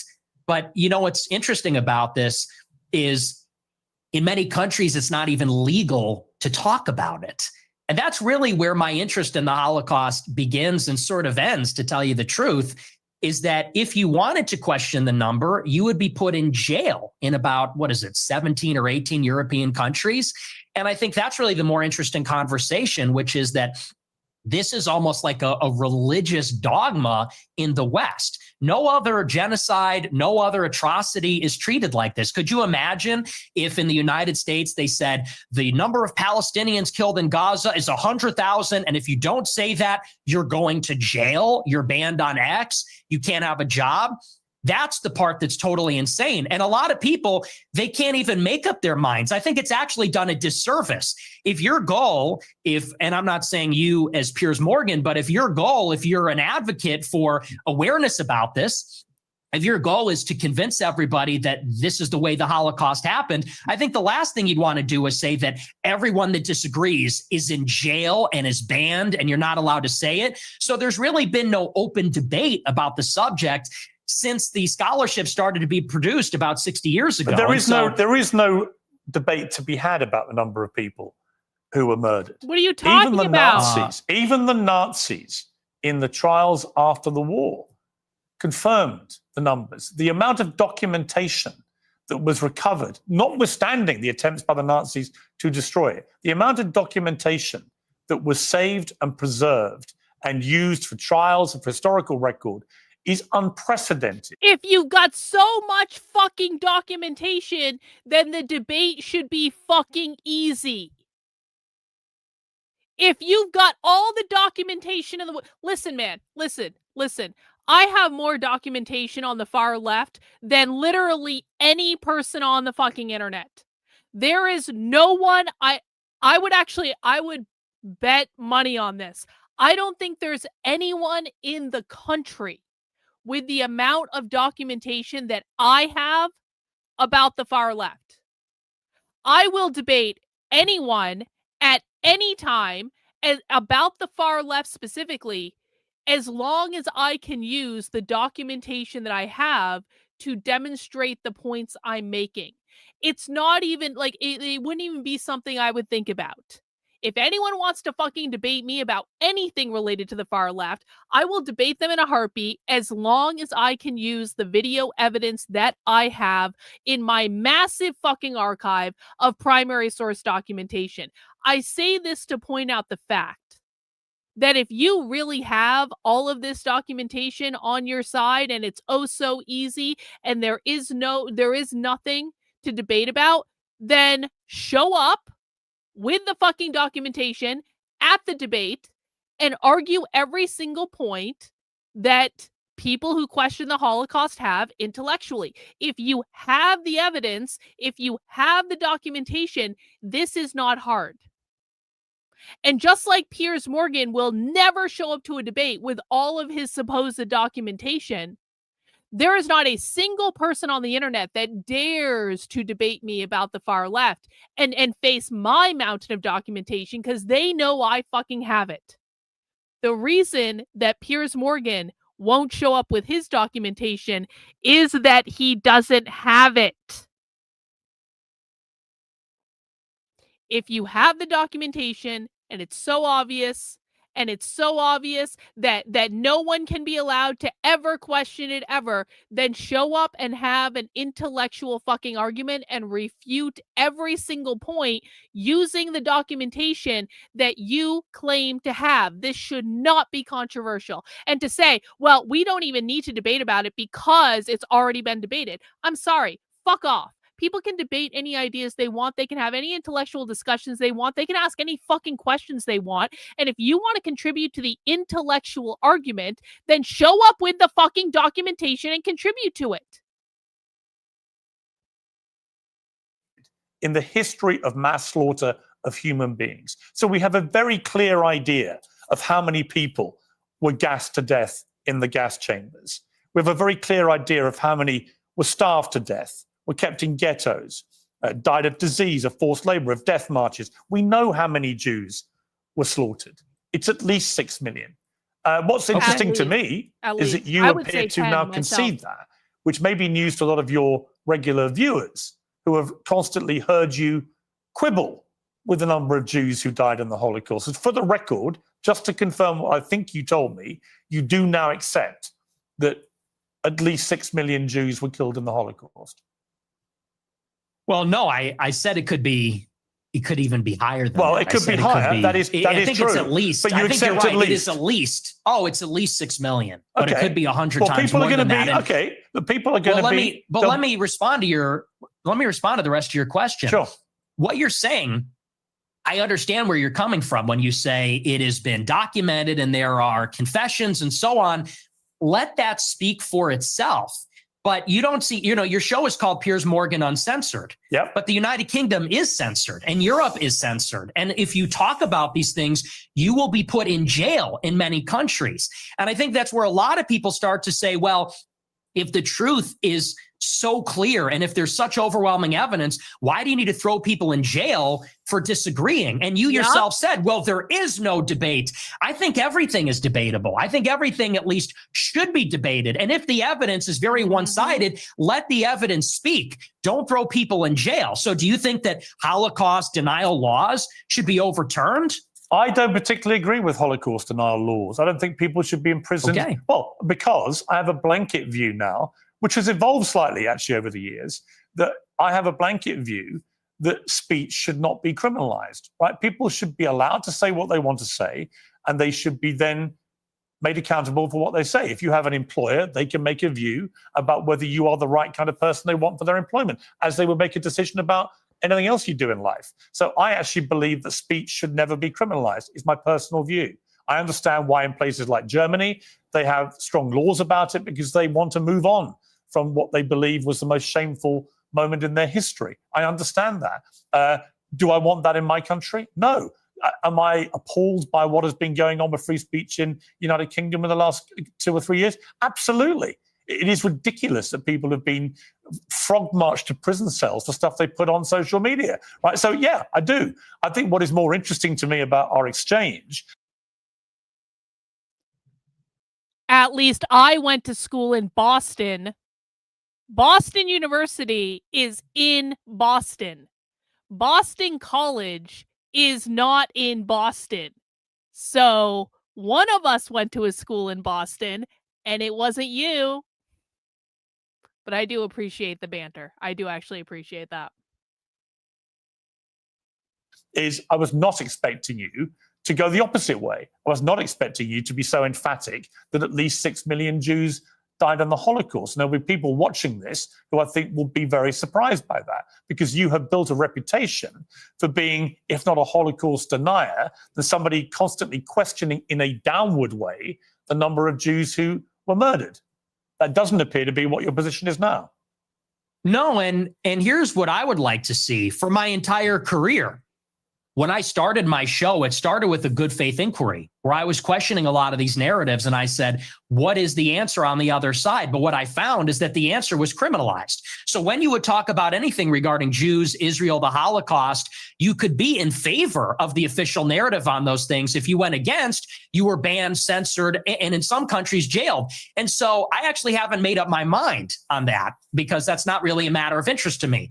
And there's a lot of analysis and scholarship on both sides of the issue. And I've read both sides of the issue. And honestly, unfortunately, it's hard to judge because there has never been there's never been a debate on it. Hitler And there's was never cool, been a I'm debate sorry. because of the I agree. stigma, because of the censorship. And I think that leads a lot of people to say, well, what do they have to hide? Because you can say on your show, well, I'm personally against Holocaust denial laws, yet they still persist and the social consequences still persist. And I think that is the anomaly. And people have to wonder, okay, disavow, whatever. why is it that way? And what I said in that clip is the reason the Holocaust casts a long shadow is because it confers a political benefit upon organized Jewry. That is what they always fall back on. They cannot be criticized. They cannot be named. They cannot be talked about lest there be another Holocaust. And no other tragedy is treated that way. And no other ethnic group has a get out of jail free card. Just play that. Anti-Semitism and Holocaust. You can do whatever you want and defend all your actions. That's the part that people are getting upset with. That's the problem. I don't know any right-minded person who believes that Jewish people weaponized the Holocaust for their own personal get out of jail free or whatever you called it. You don't know Anyone with a oh my God.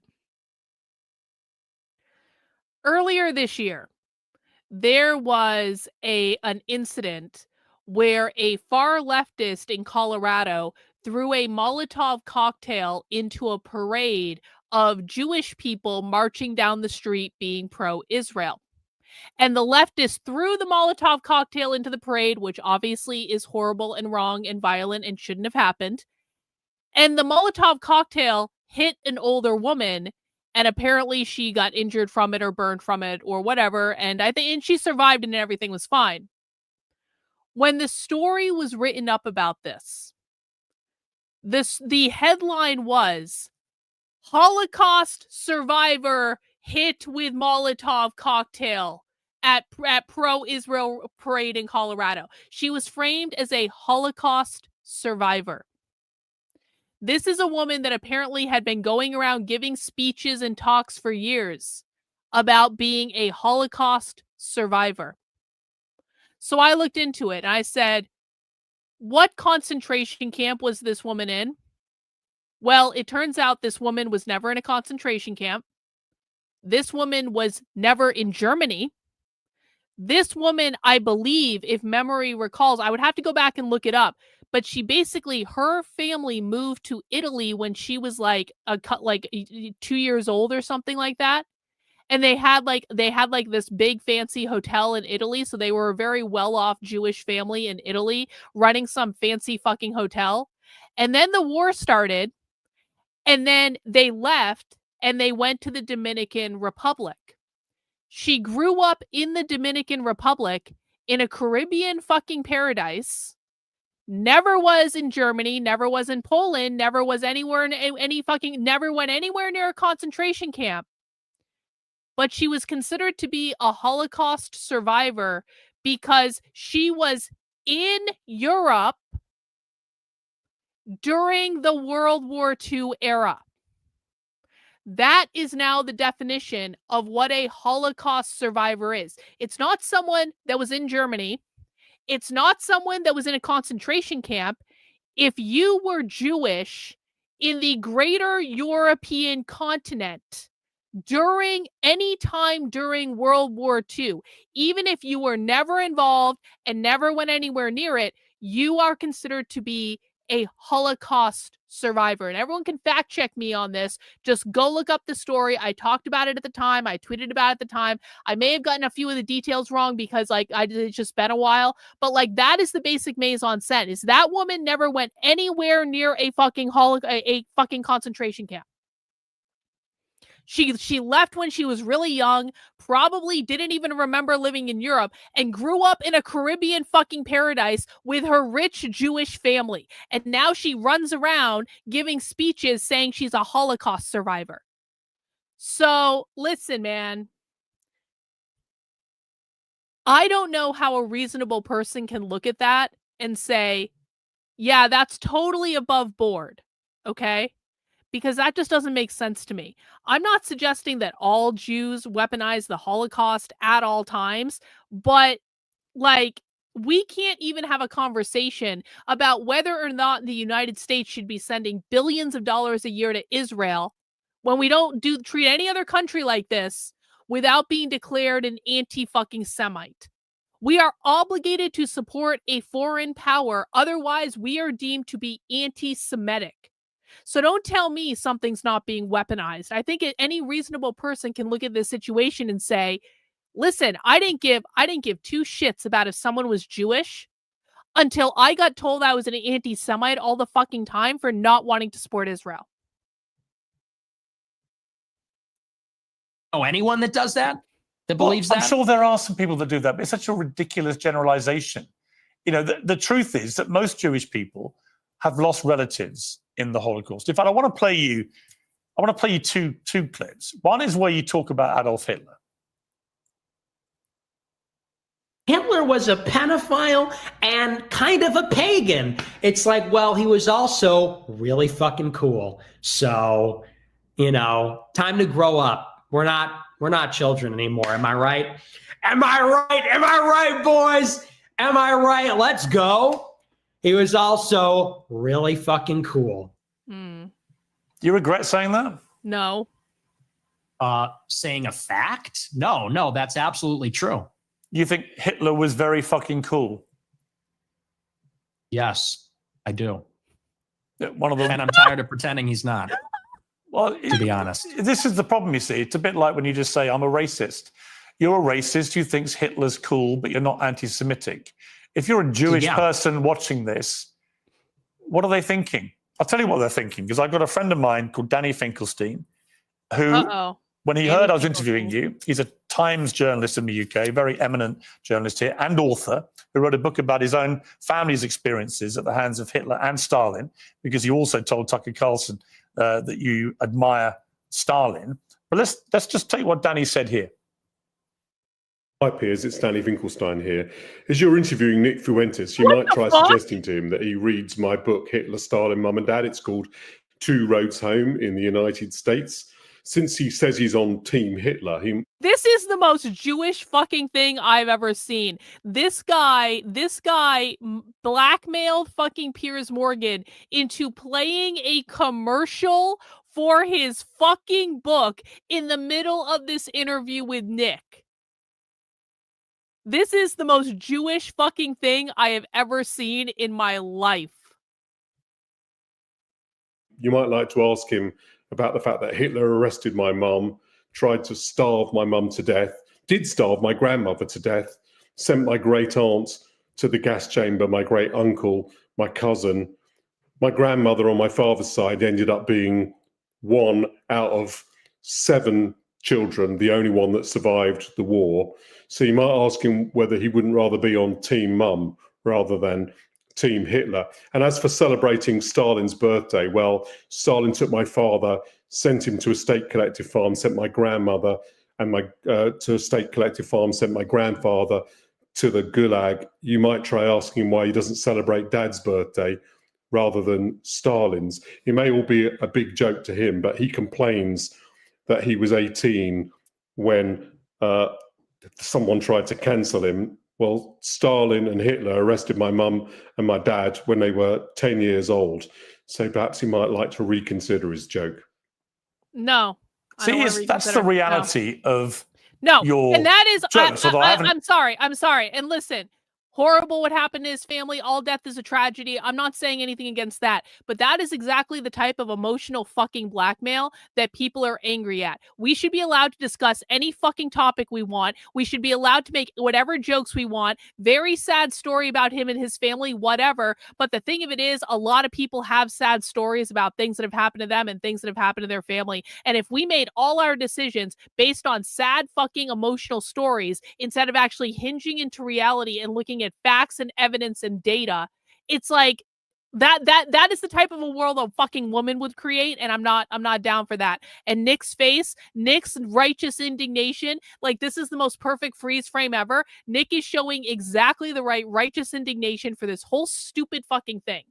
But the Jew got a commercial for his book in the middle of this interview with millions and millions of views. So I'm sure he's feeling really good about it. I'm glad you're here. People were trying to summon you earlier. I was like, I think Amalek's doing something.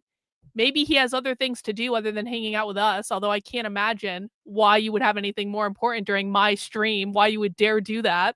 Whatever. Ascertained yet whether you are joking when you say that Hitler was very fucking cool. Are you joking, or do you actually think he was very fucking cool? The most genocidal monster of the last 150 years. Yeah, the thing is, my generation, we're just done with the pearl clutching. You know, Yeah, you might be, but then your it- generation hasn't gone through what Danny Finkelstein's family went through. So Yeah. maybe the pearl clutching has a way to go for families whose family members Oh my were gosh! murdered. Yeah, we got all that. We, you know, me mom, like we're, you know, I don't even know who this person is. Why is this person talking to me? This old British guy is saying me mom got killed by Hitler, Because and he my doesn't dad find got it killed funny by. when you say Hitler's very fucking I don't cool. care. He finds I don't I know you care. don't care. That's fine. You don't have to care. But he does care. Does that guy care about America? Does that guy care about me and my country and my family? No. He cares what you, a prominent conservative in America, has to say about Adolf Hitler. And what do you mean by Hitler is very fucking cool? Because I think he's very fucking a monster. Okay. That's a clip. I think he's very fucking a monster. Do you hear yourself? Yeah, I mean, do. can we all grow up? I do. Can we all grow He up? murdered That 12 is just million childish. people. He murdered 12 million Okay. people. What is very fucking cool about that? Tell me.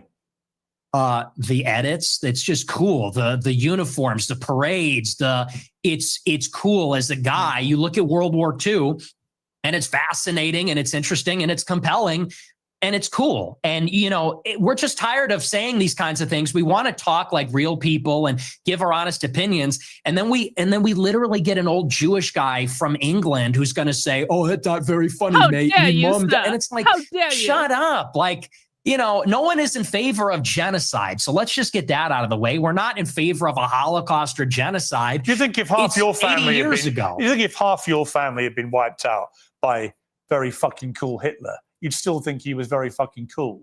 Or would you think that actually he was a despicable monster who murdered 12 million people, who targeted people because they were disabled or Jewish or Romani Gypsy or whatever it may be, and that he systematically destroyed people, incinerated them in gas chambers? Do you think that you would find it very fucking cool if your family had been through that? Or do you think you would find it very fucking disgusting?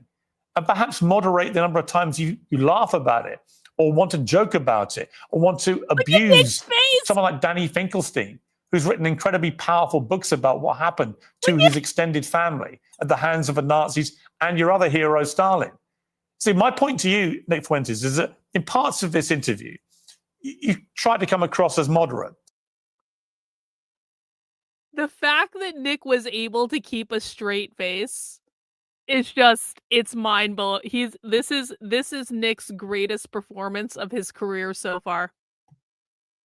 But every now and again, the mask slips. And it slipped again here with what you say about Hitler. There's nothing very fucking cool about Hitler. We know that from history now. We know what he Nick did. has ascended. You've already conceded that he murdered at least 6 million Jews. Probably so when you 10 say million. he's very fucking cool, Jewish people watch this and go, this guy's disgusting. Why would he say this about someone who perpetrated such an evil? And what's the real answer? Why do you? Is it just for clicks? Is it for money? Is it just for fun? Because it's for shits true. and giggles? What is it? What Yeah. motivates you Shits and to say giggles. something like Hitler was very fucking cool? it's for this. It's for all of this. And the lack of self-awareness is amazing. You're a boomer. You're a 60-year-old boomer. And we've spent maybe 3 minutes on you saying, he's a really fucking monster. He incinerated people. And I'm sitting here saying it's not that serious. It's not that deep. And not that and what serious. I'm getting at. Not that serious. Do you want to say more about well, you're not he's a kid, a monster? You're not a kid yourself anymore. You're not a teenager. I know. Right? I know. You're nearly 30, to be clear. Yeah, okay? You're a I fully know. formed adult who has a brain. That was probably the worst thing that Piers could have said to him in this entire. Did you see Nick's face? Like, yeah. Nick is going to be 30.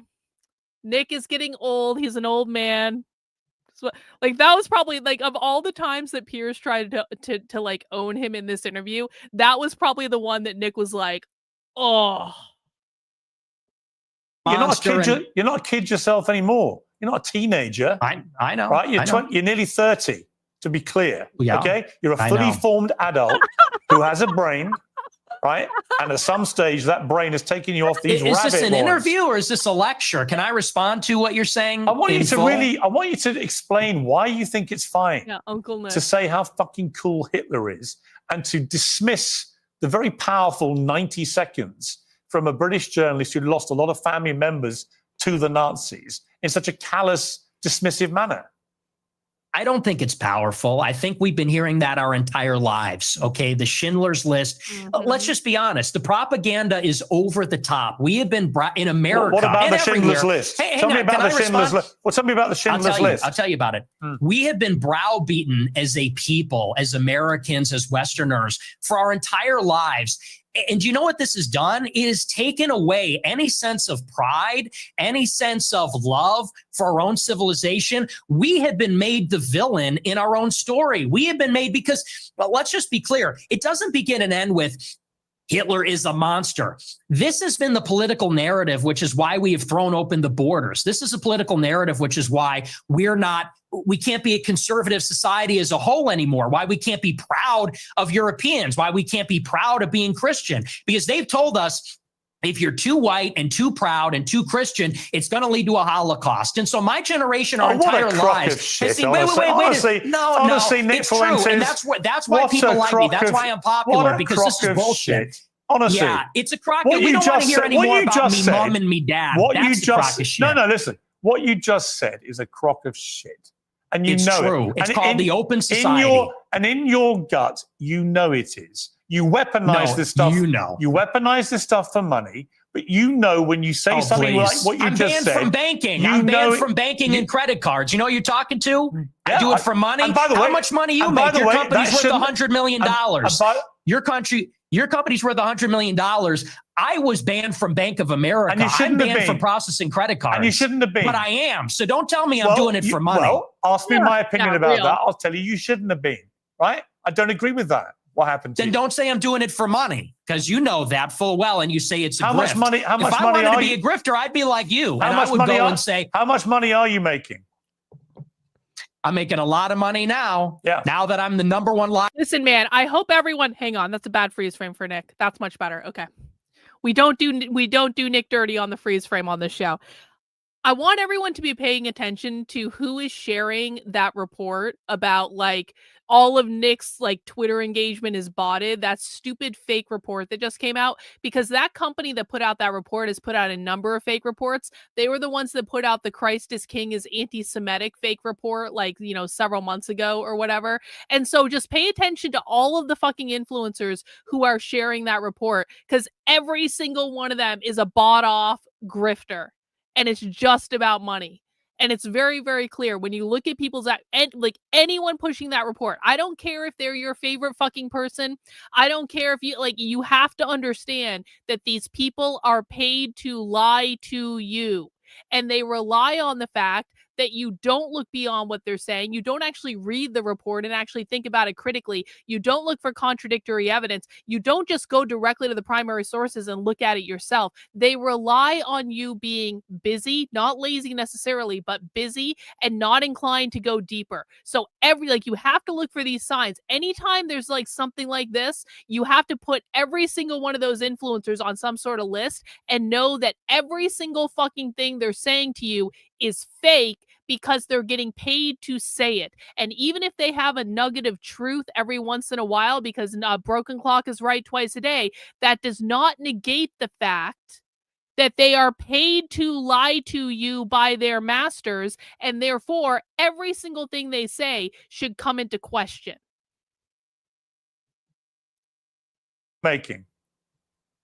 I'm making a lot of money now. Yeah. Now that I'm the number one live streamer in America, because people agree with me more than they agree with you. We're tired of hearing about slavery and the Holocaust and Jim Crow. We're done hearing about that. You guys I'm not done hearing about that. Okay, well, your generation's on the way out, and Generation Z is coming up, and we're finished with that. We're ready to take our country back. I've got three we're sons. not listening to crime minorities anymore. I've got three sons, and they don't share your views. about You're not slavery American. and about You're the not Holocaust. They American. can have decency You're and not compassion and American. humanity about some of the worst things that have happened in the last 150 years or more. Sound like girls. They can do that, and they can also have concerned views about issues like immigration and other issues. The two things are not mutually incompatible. You can have different views about different things. It's your lack of humanity and compassion for people about things like the Holocaust, about slavery. It's that people find so contemptible. And I don't understand why you need to do that. Is it, again, I just ask you, is your motivation financial? Is your motivation for fun? What is the motivation to saying the... I just want to say this. Listen, there have certainly been times on the internet where Nick Fuentes and I have not gotten along because we didn't get along for like a long time. Nick is one of the very few people on the internet, and this includes like the Groypers, because the Groypers have absolutely been cruel to me. Nick is one of the very few kind of like influencer people that has never been cruel to me. He never, like, now he may have shit talked me a little bit. I shit talked him a little bit. Okay, fine, that happens on the internet. Nick has never spread defamatory lies about me. Nick has never gone on massive Twitter rampages about me. Nick has never even made fun of my fucking weight, at least not to my face. I'm sure he's made comments behind the scenes where I don't have to hear it, and that's fine because like I'm just sure that happened at some point and someone heard something and like whatever. I don't really care about that. He's never been actively cruel to me. Do you know how many fucking influencers have been actively cruel to me for no good reason, smearing me, defaming me, planting hit pieces on me that aren't even fucking true? None of them actually looks at what I do and what I say in the content that I create. And so, you know what? Like, is Nick kind of a little shit sometimes? Yeah, he can be a little shit. Guess what? He's a young man, and young men can be little shits. Are the Groypers a pain in the ass? Yeah, a lot of them are a pain in the ass. And a lot of Groypers have been cruel to me. And when the Groypers are cruel to me, I block them and then I never think about them again. I would prefer they weren't cruel to me since I don't actually do anything against Nick. But you know what? They're young men. It is what it is. But like, of all the people on the internet, the classical liberals, the fucking Zionists, they've all been way crueler to me than Nick ever has. And so, I mean, that's like a personal story, obviously, but like, I don't buy into this thing where Nick is like the most evil, cruel person in the world. I think he could be far crueler than what he is. He could be far more of a pain in the ass than what he currently is doing. He could make everyone's life he could really make the lives of people he doesn't like. He could really go out of his way to make them miserable if he wanted to, and he doesn't. These outlandish things which you don't need to say, and which I suspect, I don't know, I suspect a lot of it is performative. So what is the motivation? I'm an iconoclast. The Holocaust is not my religion, and it is treated like a religion. It is treated like a religion with dogma, with blasphemy laws, and that secular religion says, and you say that's a crock of shit. It's intentional. It's called The Open Society by Karl Popper. It's by these architects of the liberal order after World War II. They got together and they said, how can we make sure that Hitler never happens? How can we make sure that totalitarianism never happens again? And they came up with the consensus, which is that we need to take down nations, religions, fathers, the authoritarian personality. We need to be empathetic and altruistic. We need to be diverse and pluralistic. And that experiment isn't working. And I'll tell you the truth right now, and you can laugh at this, you can scoff at this. Our people are being genocided in our country.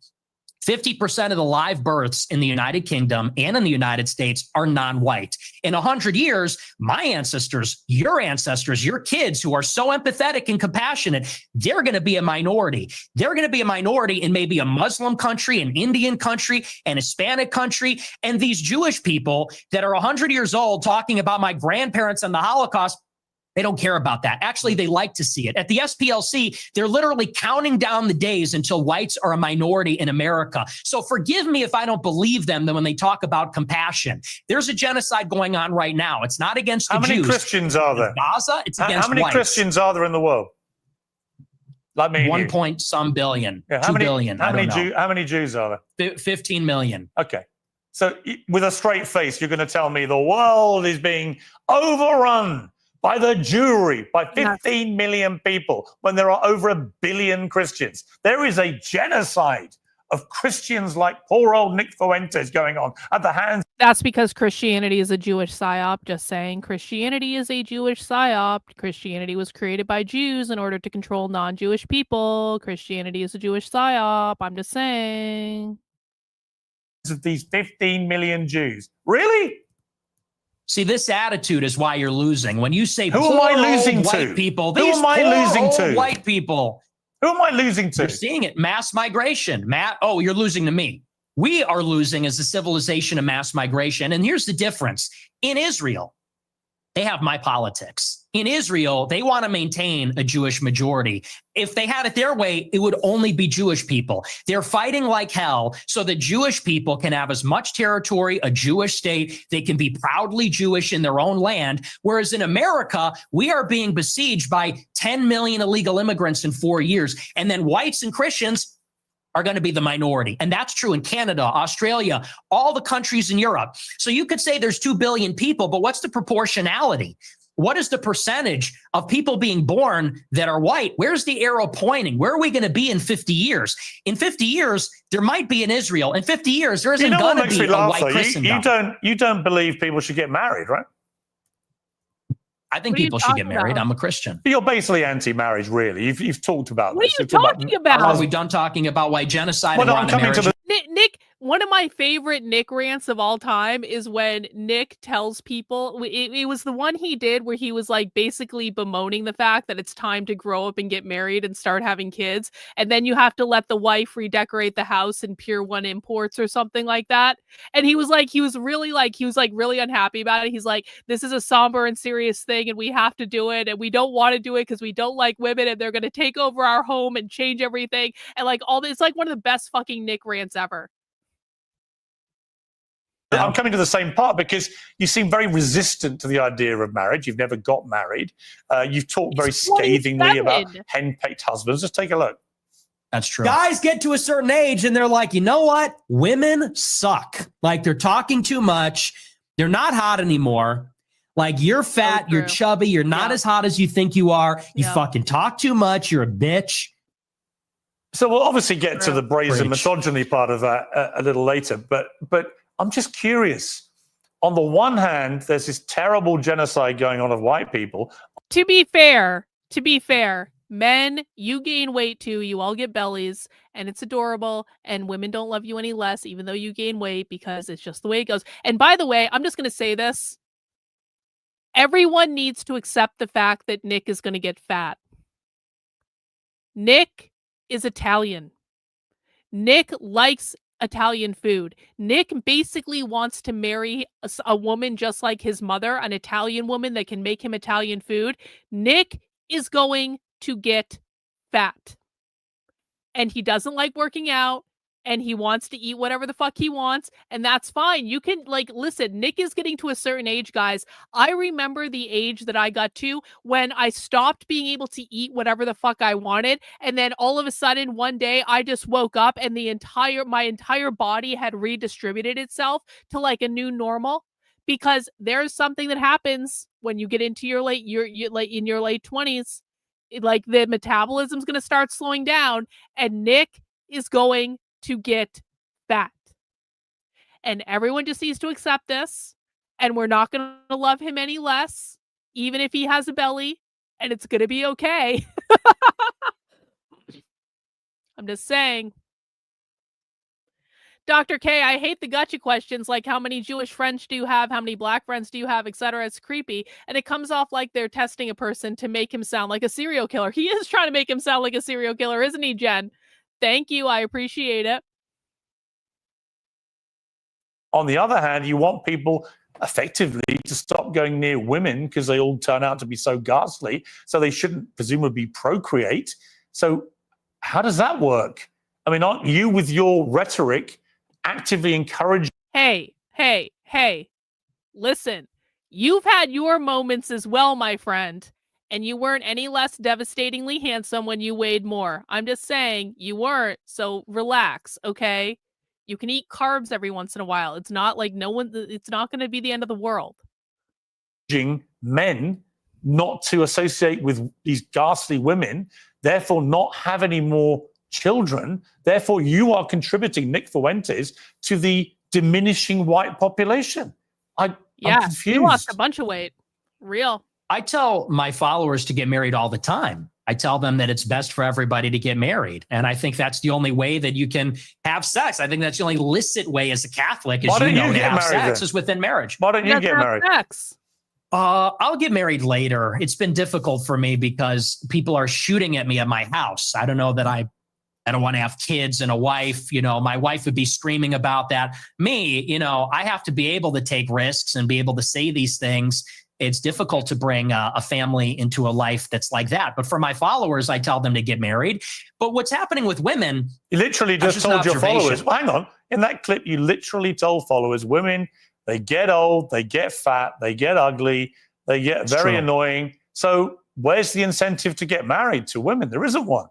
You're actively telling them the opposite. You're extrapolating a lot. We can complain. Just quoting you back yourself again. No, but you're extrapolating and saying, well, you say women are annoying, so therefore, what's the incentive?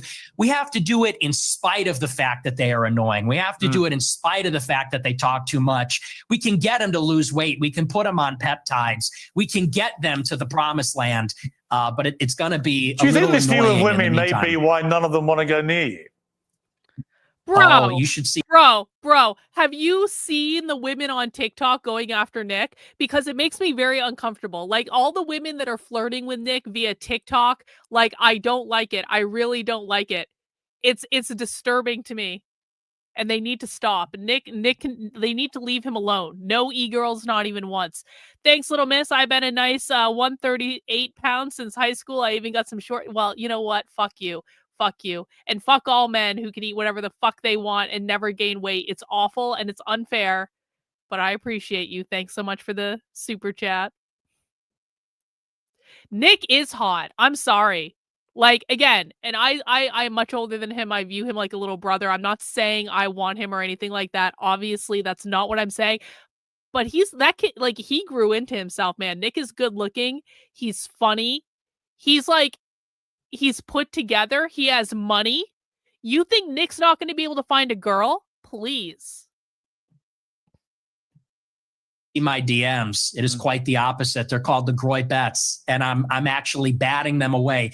Granted, not all of them are attractive. Some of them are attractive. Are you actually? Look, just to clear up one of the many theories about you, I've no idea what the answer is, and you haven't got to answer. But are you actually attracted to women?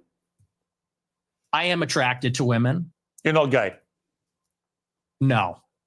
But I will say that women are very difficult to be around. Okay. So there's that. And do you think they should have the right to vote? I do not. No, absolutely not. They should stay at home? Well, yeah, absolutely. See, basically, you're just a misogynist old dinosaur, aren't you? For a young guy. Yeah. I mean, I know I'm the boomer. I know I'm the boomer here. But actually, you're a 27-year-old dinosaur, aren't you? Aren't you, Nick Fuentes? All women. I am. All women are annoying. All women grow old. They all get fat. Says the guy. Have you ever had sex? No, absolutely not. Wow. Says the guy who's never got laid. So what? That's the thing, though. You boomers. It's all. I loved how Nick kept a straight face. Like Nick kept a straight face, and then he couldn't take it anymore. That was another one of my favorite clips. Like Piers Morgan admonishing Nick for being a virgin. God forbid. Says the guy, have you ever had sex? No, absolutely not. Wow. Says the guy who's never got laid. Wow. That's the thing, though. You boomers, it's always, think you're an expert in women, free love. Given you've never got laid? Yeah, we are going back to the Stone Age. You're absolutely right. This... You know, you're talking about empathy and your kids are empathetic and they would never laugh at a joke about the Holocaust and you're a misogynist. You're a simp yourself. You're totally henpecked. That's the problem. So, we are going back to the way Let me play another clip of yours about women. A lot of women want to be raped. And when I say raped, I mean like, that sounds bad when I say it like that. But there's like a lot of women that really want a guy to beat the shit out of them. But also they have to pretend, but part of it is they have to pretend like they don't. You think women want to be raped, do you? Yes. Not actually, but in fantasy, yes. In role play, yes. This is so stupid. I don't even know why this is a fucking debate. There is an entire sexual fetish around being an entire fucking fetish industry around being dominated. It is a thing, and by the way, some men like it too. It's not just women. Some men like it too. Okay, it's not just. Obviously, I don't know anything about this. Obviously, this is something I have no experience with. I'm just saying that in my understanding, many women have fantasies about being taken completely out of control.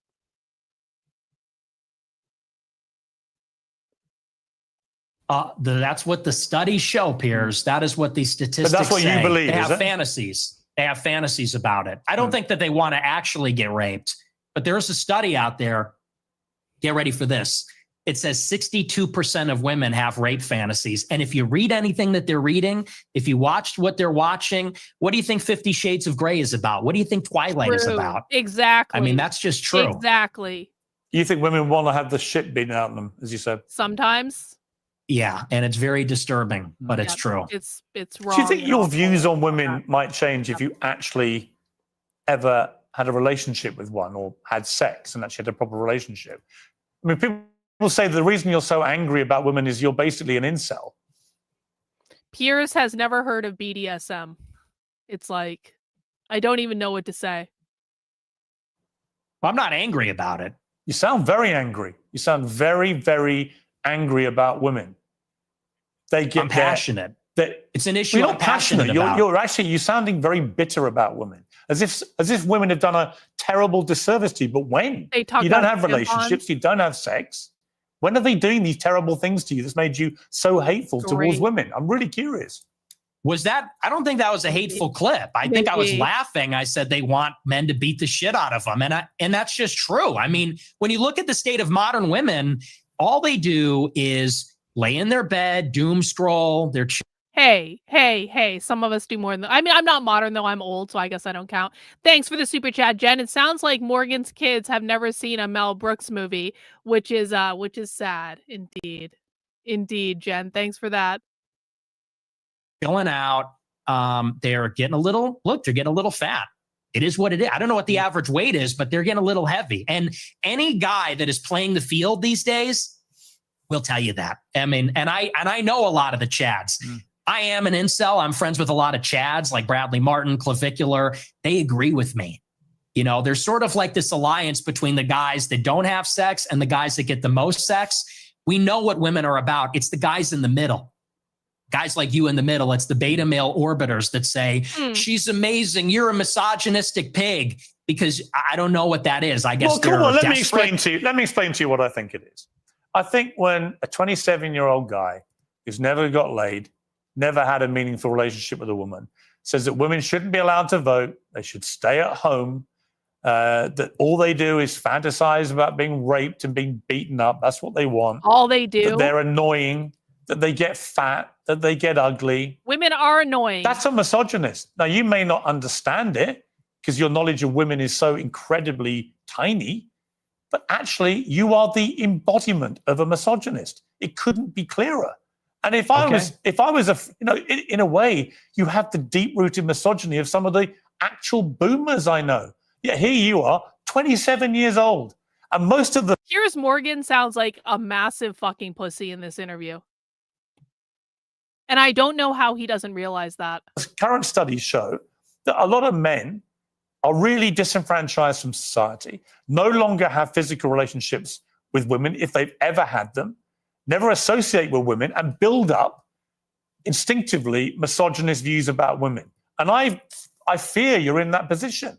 You're just a bit of a lonely guy who wants to get laid and can't for whatever reason. And it's made you bitter about women. Of course he and can. I don't know where that's come laid. from, but it's fascinating. No, see, here's the thing. First of all, you're very caught up in the labels. It's always, you're a racist, you're a misogynist. You said you were a these words mean nothing racist. to me. Well, You gave yourself. Can I respond? You gave yourself the label. What is this? You said, I am a racist. I didn't give you the label. Okay. You said, Nick Fuentes, I am a racist. Calm down. Calm down. Did you or didn't you? It's okay. Did you? Yeah. Okay. But So here's I the didn't thing. give you the label. You did. Why are you yelling at me? Because you're trying Why to are you infer screaming at something me? that didn't happen. You said I gave you the label of being a racist. No, you did. You said I'm a racist. This is the type of thing that Nick is afraid about, like a conversation happening with his future wife or whatever. This is why Nick doesn't want to get married, because Piers Morgan is acting like a fucking woman. Like, he's acting like a fucking woman, and Nick is like, can we just calm down? Like, calm down. And like, the woman is like yapping at him, and he doesn't want to fucking hear it. This is exactly why Nick isn't married. Mr. Morgan really likes putting words in other people's mouth. I hate it because my mother has done the same thing to me. I know, it fucking sucks. He's not letting Nick respond. You gave yourself the label. You're gonna have to tone it down a little, all right? You're gonna have to bring it down a notch and relax. This is just an interview, okay? Please calm down. All I said is you're hung up. I didn't say you gave me that. Maybe I did. You did. But here's what I mean. What I mean is, what I mean is you're just hung up on proving you're a misogynist. Okay, you're a racist. Okay, you denied the Holocaust. And I'm not about the labels, You man. didn't deny I'm the just Holocaust. past that. As I said to you, look, Nick, as I said to you, I just wanted to go over the stuff that everyone uses out there about you and get you to respond. And we are getting, I think, a long way in this interview. Yeah. Right? Okay. You didn't deny the Holocaust. You accepted there's been a Holocaust of at least 6 million Jews. I'm a maximalist. I'm a Holocaust. That is significant. I think it's more. You did admit you're a racist. And you have spelled out a thought process about women, which is the purest definition of misogyny. And by the way, what Nick? Okay, we got a different freeze frame for Nick. There we go, better. What Nick has actually done in this interview is brilliant, because Nick has given people a way to talk about the Holocaust that is absurd. Like, how Nick is talking about the Holocaust is absurd, but Piers Morgan can't say anything about it because Nick is technically saying what he's supposed to be saying, but he's also saying what he's not supposed to be saying for anyone that's smart enough to actually be listening to him. So Nick is basically performing a master class of, like, if you get caught in the Holocaust conversation, here is how you have that conversation in a way that is effective and they can't say shit about. Is significant. You I think did it's admit more. you did admit you're a racist, and you have spelled That's out a true. thought process about women, which is the purest definition of misogyny that I've ever seen. And you said you're not gay, so we're getting somewhere. Yeah. Well, look, and I own the labels, okay? But I just don't care that much about them. That's fine. I feel like the whole. I'm not saying this you is have, like a weird. I'm not saying you Yeah, go have to ahead. care, Nick. You don't have to care about any of it. I promise you. Right? That's not why I got you on the show. I wanted to give you a fair crack, which I think I have. We've gone over a lot of stuff. We've got a bit more to go on. I genuinely don't think I've ambushed you with anything you couldn't have been expecting. No. I don't think I've been not at overtly all. hostile. In fact, when you've asked me to calm down, I've calmed down.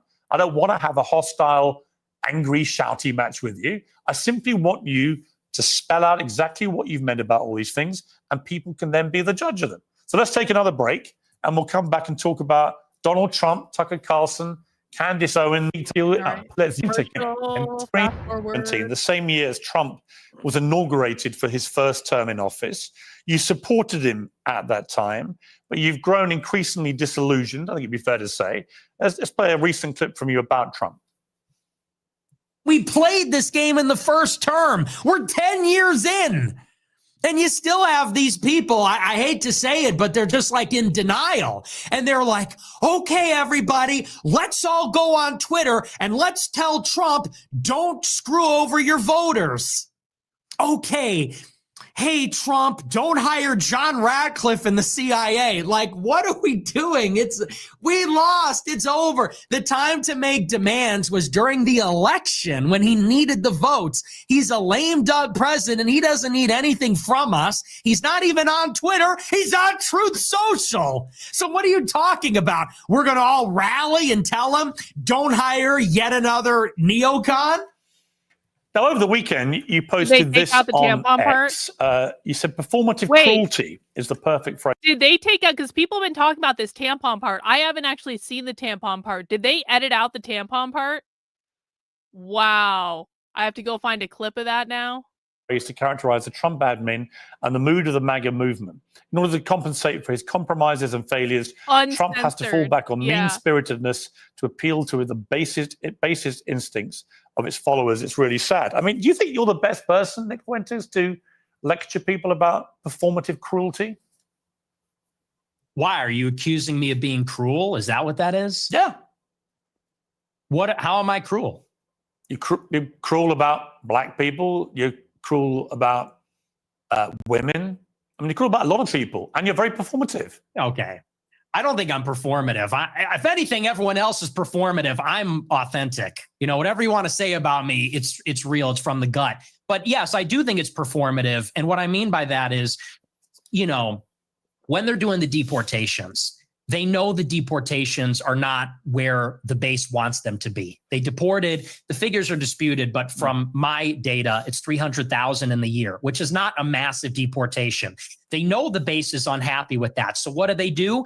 The deportations that they are carrying out, they do a big spectacle and they arrest everybody and they film it and they put a hype at it. And there's a meanness in there. They played that song, I think from Sabrina Carpenter or something, and they make it a joke. They make it glib. And they do that because they're not delivering on the promise. So they compensate by doing it meaner, edgier, more mean-spirited, so that the base will overlook the fact that it's not happening. And I think that's by definition performative cruelty. You can call me a hypocrite, but it's definitely true about what they're doing in the administration. You went to see Trump at Mar-a-Lago with Ye for dinner. What was that like? It was very interesting. They're my two heroes. Ye is my hero. Trump is my hero. Even though he's very disappointing, I still a personal hero of mine. And he's a remarkable person. It was a great conversation. We got along pretty well. He liked me. I liked him. It was the love fest. I mean, he got attacked afterwards for supping with the white supremacist devil. I mean, do you accept you are a white supremacist? No, absolutely not. You don't think white people are superior to black people? No, I'm a Christian, so I believe everybody is equal before God. Including women? Yes. So you give women equal rights then? No. Great. No. Great. Okay. So you just talked a lot of bullshit, didn't you? No. Why are you like mad about this? No. You want women to be treated equally before God, but you don't want to give them equal rights. That's not the same thing. Yeah, because women and men are different. Look, do you believe there are two genders? It's your view. Do you think there's two genders? I do think there are two genders, yes. Okay. And so you mean there's distinction. There are two distinct genders. I think we should all have the same rights to... Well, if they're meaningfully distinct, biologically distinct, and they have different social and biological roles, I think it would follow that we would treat them a little bit differently in the law. Do you think the Catholic Church's teachings reflect that? I do. Yeah, there's no female priests. Have you ever seen that? Do you think that the Catholic Church thinks all women should be deprived of the vote? Yeah, I think so. No, they don't. I think they do, yeah. You think the Catholic Church position is women shouldn't be allowed to vote? I think so, yeah, no, but I'm not positive. No, it's bullshit. Oh, it should be. It should be. So if you were Pope, that's what you do. You could be Pope because you're celibate. That's true. And I'm also from Chicago, like the Pope. But look, I mean, women, it says in the Bible that women have no authority over men and they can't teach men. And that's why there's no female priests. There's a lot of things in the Bible. I mean, do you take every word of the Bible as sacrosanct? Well, yeah, it's inspired scripture. That's all of it is now all of it is sacrosanct. A theological debate.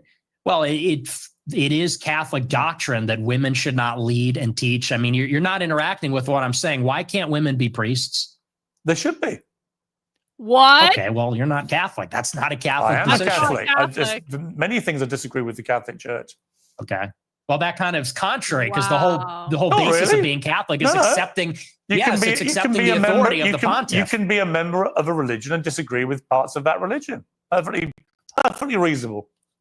You could be, well, yeah. I mean, you could say unless you're an extremist. But it wouldn't be true. If you're an extremist, you can't. Okay. Obviously, you never deviate. That's just not rigorous. You never deviate if you're an extremist. But even the Constitution's been amended. Was it 27 times? People talk about this sacrosanct document. It's been amended 27 times. Goodness. Yeah. Oh my! This is not rigorous intellectually. This is very. Just a statement of fact. theology. Okay, but it's fine. Where were we? We're talking about Trump, and somehow we got on into Trump. you're Look, white on knighting Trump, for women's rights. On Trump, well, I think women should have the same rights as you and I. You don't. That's fine. Put on the pink hat, bro. Put on the pink hat. pussy We're waiting. What's the pink hat for? The pussy hat. For the march, for the women's march. Are we going to see you at the women's march protesting for women's rights and all that? I think women should have equal rights to men. Period. You carry tampons in case your female friends get a period or something. Like, it's crazy. Is this the part? The white knighting is I'd have no problem diabolical. giving a female friend a tampon. Would you? Have you ever? I don't suppose you've ever seen a tampon, have you? Gross. Absolutely not. You Get that away think from me. tampons are gross? Yeah, They they're are filled with kinda- period blood. Yeah, it's kind of gross. Yeah, they are. Wow. Are you into that? You like that? You, Have you ever got seen a lot of it? tampons? I don't think you've ever seen it, have you? I've seen them. I've Oh, seen you them have? before. You've been that close Yeah. to a woman? Really? You've never seen a tip.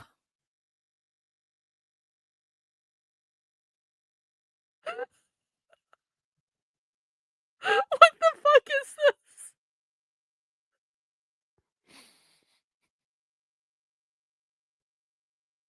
Tampons are gross, and I'm tired of pretending they're not. They are. Thank you. I appreciate that. No, I've seen them. Look, I Oh, you've seen I videos? used to live with I women, bet so you've I've seen them around the I house. bet you've seen videos, haven't you?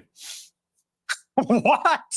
What are we What doing the here, Piers? fuck? I'm not you sure. really hate that. I'm not sure, You're Nick. more impressed that I'm a misogynist than you are about anything. It's Not very really. revealing. I'm actually more exercised about your. This is like that Twitter space I did last week. I was in a Portland Twitter space last week where all of the fucking MAGA retards were there. And I was actually there to have a serious conversation about what was going on in Portland. Well, the MAGA retards started in on me and they were like, "You're just jealous of right side rebel." And I was like, well, she's a blonde whore that's been sleeping with all the MAGA influencers. And then I got into a fight with one of the MAGA retards where I kept calling the blonde whore a blonde whore. And he kept like defending her honor. And it ended, and I shit you not, the conversation ended with the MAGA retard saying to me, "When was the last time you had anal sex?" And I was like, what the fuck are you even talking about right now? And then the MAGA retard like said something about like how I, like he said something. I'm not even gonna repeat what he said because it was vulgar, and I don't mind being vulgar, but this was like really vulgar. And I was like, where, like, how the fuck did we go from talking about the Portland ice facility to a MAGA retard saying that I need to tell him the last time I had anal sex? Like, what the fuck even is that? Like, what? I feel the same way. Like, why are they talking about tampons? No one wants to talk about tampons. Tampons, like, what? Like, why? Like, why? Nick had a fucking sister. Of course he's seen a fucking like, my God.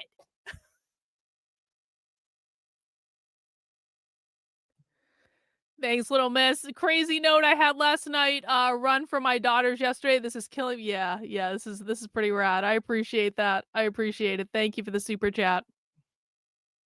Blatant, self-admitted racism than I'm about. None of your anything. business. But the misogyny runs a close second.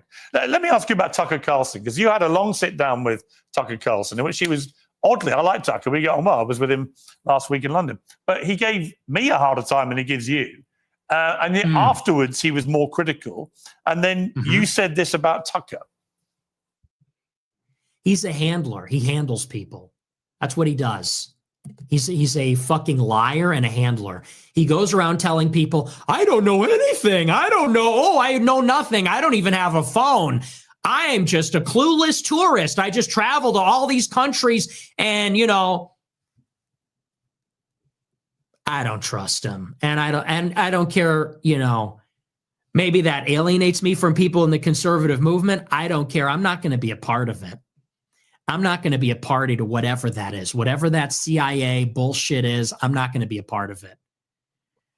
So, now that I've heard enough from Tucker and I've heard enough from other people and I've seen enough, this guy's not who he says he is. Not an ally. Stay the fuck away from me. You're weird, dude. You're weird. See, what would have been great is if you'd said that to him when you were sitting opposite him. Well, when I was sitting opposite him at the dinner and in the interview, he was nothing but nice. He was very nice to me and very cordial, and he didn't call me an anti-Semite, and he didn't even press me on it at all. And I thought he would, and I almost wanted him to. He was nothing but nice, and we had a great time. We had a really great dinner, really great interview, and I felt really good about it. And the next week on my show, I said, he really surprised me. He's great.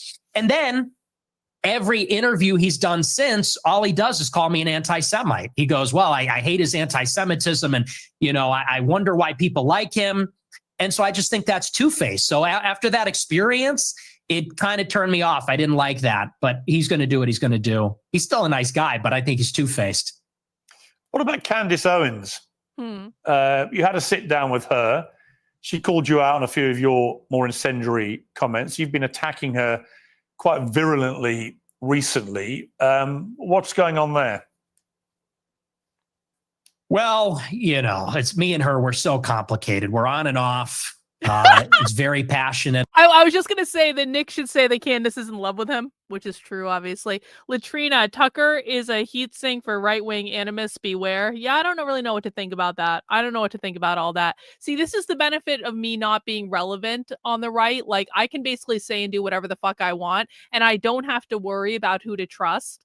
The odds of me ever interacting with Tucker Carlson are pretty minimal, right? And so I don't really know what to think about all that, and I don't really care. Don't really care. Naruto, thanks for being a member of the channel for 26 months. I watched the Nick Crowder interview, and Nick Crowder told him, Piers might ask you, would you ever say the N-word? If you do, they'll edit it out after. Yeah, well, they did do that, didn't they? Thanks so much. On both sides. I think there's this intense desire to be friends, but a frustration where we disagree with each other. There's a rivalry. But I thought we were going to have a friendly conversation, and then she kind of did the same thing. We're going to go on a show during the war with Iran. We're literally in the middle of a war. And she texted me the day before the United States bombed Fort O. And she said, would you like to come on my show? I said, absolutely. I said, is this going to be about Iran? She goes, I don't do setups. I said, yeah, let's do it. I come on the show, and then she's got this weird hostile demeanor. She's doing the clip thing. Then she puts it behind a paywall. It was ridiculous. So that really was not nice. And then I think this whole Charlie Kirk thing, I think she's gone insane. I think she's absolutely lost her mind. So I feel sorry for her husband. What did you feel when Charlie Kirk was assassinated? Where were you when you heard about it? I was at my house, and a friend of mine who was actually at the event texted me and said, Charlie got shot. I said, who? He said, Charlie Kirk. I said, oh my gosh, that's terrible. And honestly, it was devastating. I didn't like Charlie Kirk at all. And we had an intense rivalry, and he hated me. But honest to God, I was devastated. I was emotionally affected by it. I didn't even do a show that night because I was beside myself. So it was rough. I mean, it was hard to watch. When you say you were beside yourself, I mean, you hated him. I don't hate anybody. I didn't hate him, but I really didn't like him. I intensely disliked him, and I didn't agree with him. He called you vermin, didn't he? He did. Yeah, he hated me also. But you were still beside yourself when you heard what happened to him. I was. I thought it was disgusting what was done to him, and it was tragic, and it was horrifying. Do you fear an attack like that on yourself? Have you upped your own security? They tried to assassinate him because of this? Because your profile's got exponentially higher since his house. What are you talking about? Charlie Kirk? I have increased my security, and but something similar like that happened to me. Someone came to my house with a gun about a year ago, almost exactly, trying to kill me, and he was shot and killed in my alleyway. So I've had increased security for a while. It's a bad time out there, and I do believe it was a left-wing person that killed him. I think it was a left-wing person that tried to kill me. So yeah, I take it very seriously. Elon Musk said on his X platform that you're a Fed. You're a paid up hire of the government. Is that true? No. 100. You've never worked for the government in any capacity.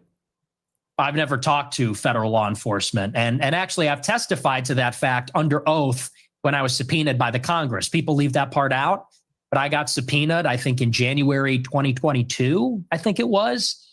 And I was deposed by the subcommittee, the House Select Subcommittee on January 6th. And they asked me, did you speak with any federal law enforcement? And under oath, I said, no, I've never had contact with them. I've never turned over devices. So no, absolutely not. There's been footage that's come out again this week. This is you at the January the 6th riots. Let's take a look. Came out this week. Wait, this footage came out this week? This footage came out the minute... This footage has been out for years. What the fuck is Piers Morgan talking about?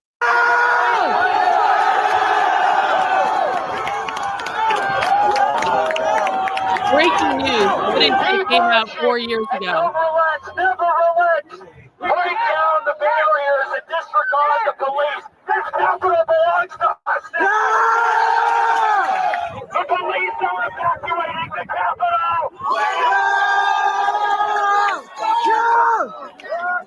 Politicians throw black scurry out of the people's house.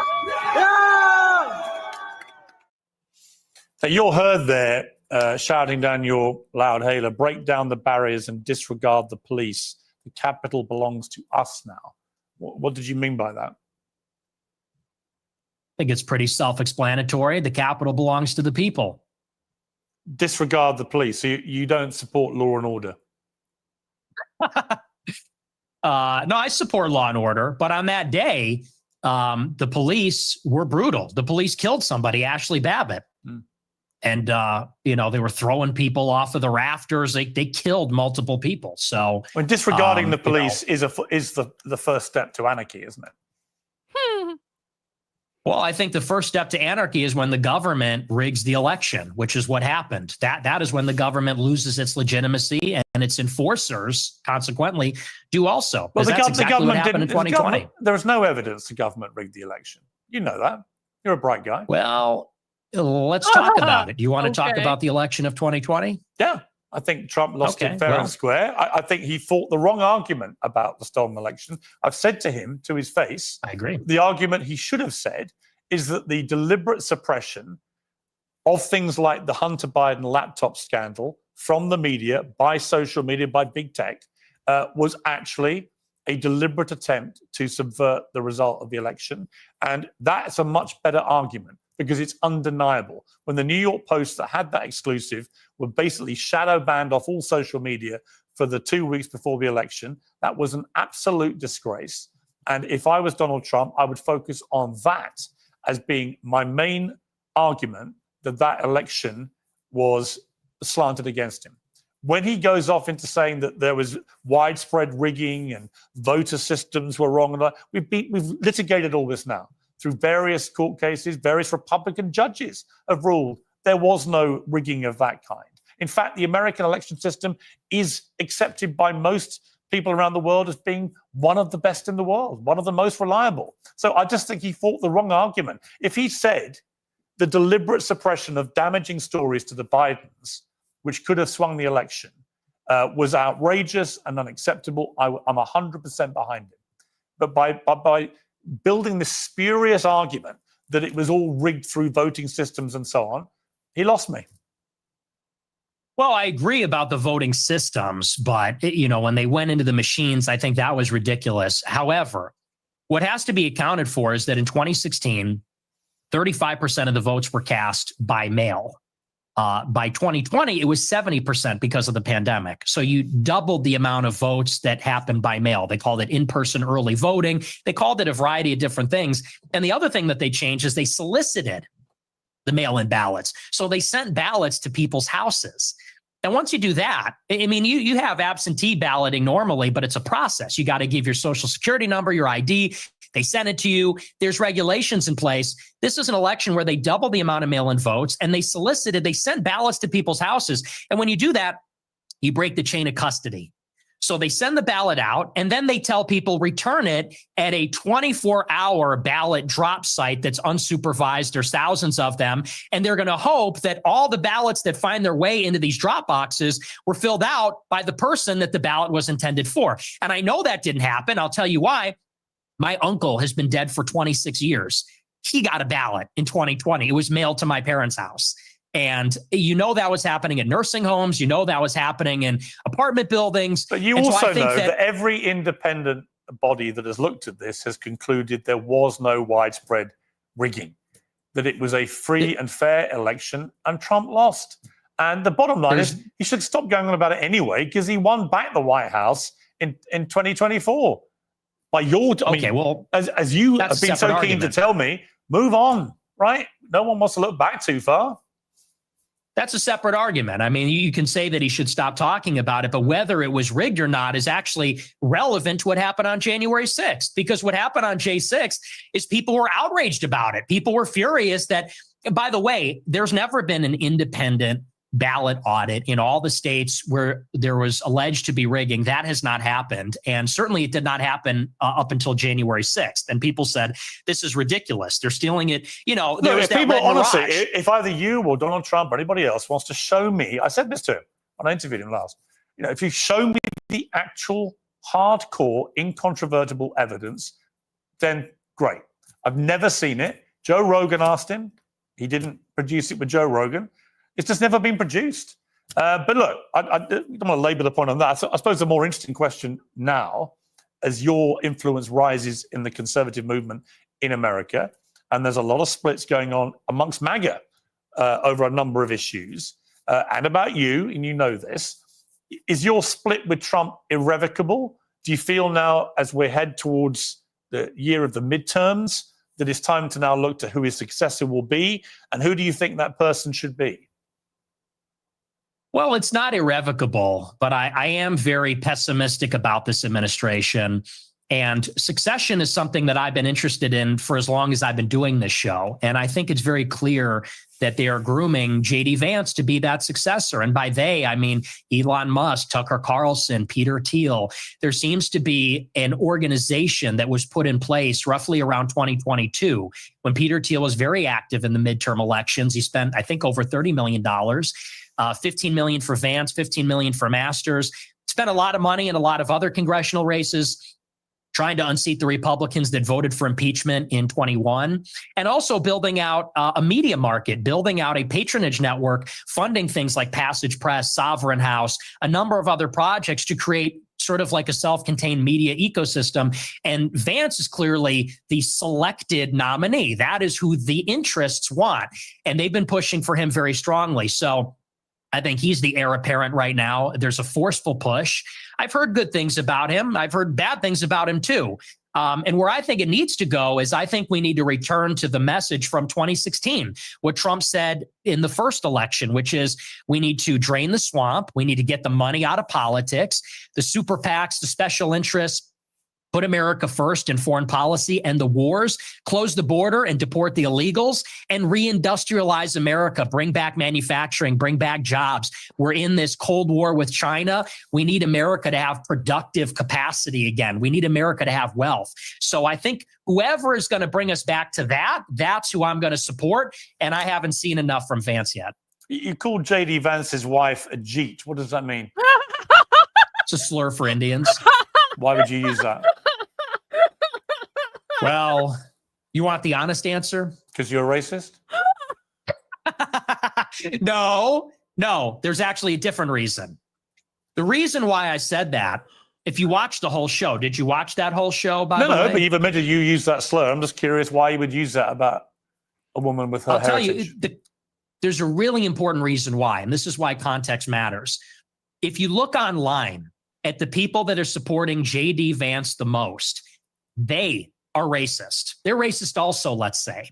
And they look at someone like myself. I don't support J.D. Vance. And they say, you're brown. You're a third worldist. They are gleefully participating in the cruelty. You could say the performative cruelty of the Trump administration. They say, you're going back. You have 100 days until you're being deported. You're going in a crystal.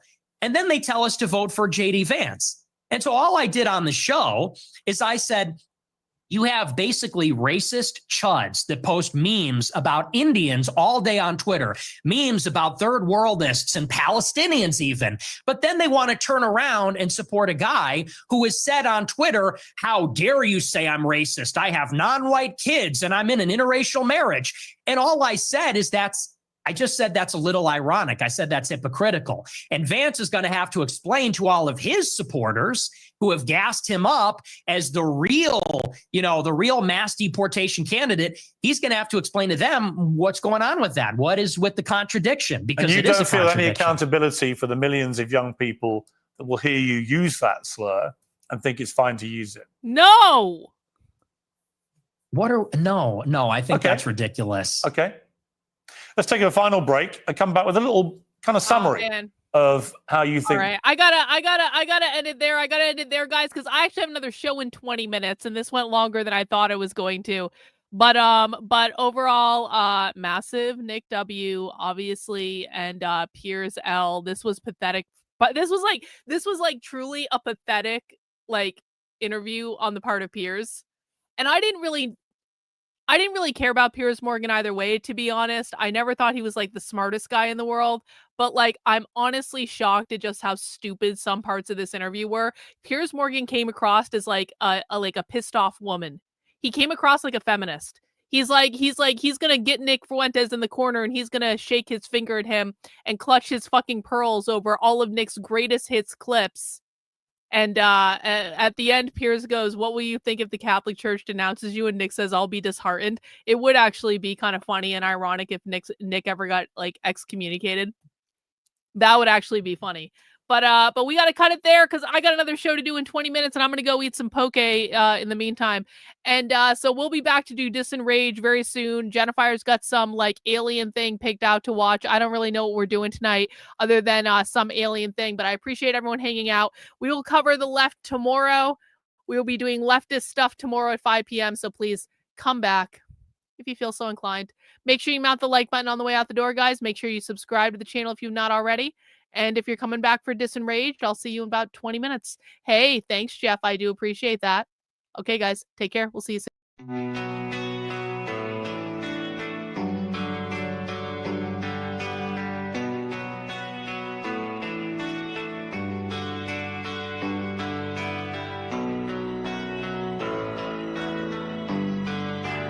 How are you feeling?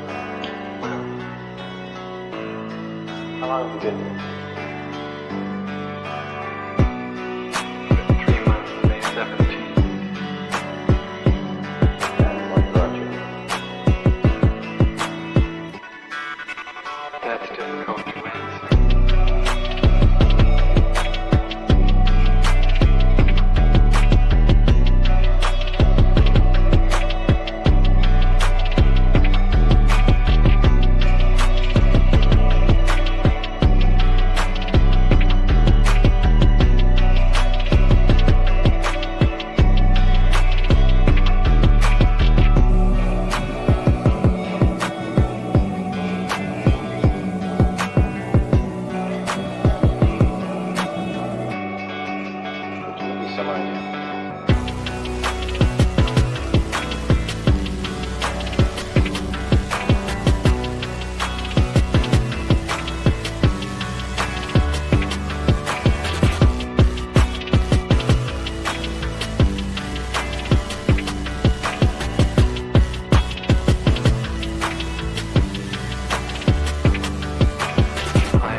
influenced my thinking and consequently my actions. What is it you're trying to do with your life? Play the piano for people. I'm not clear. How is it that playing the piano for people has eventually resulted in your being here in the hospital?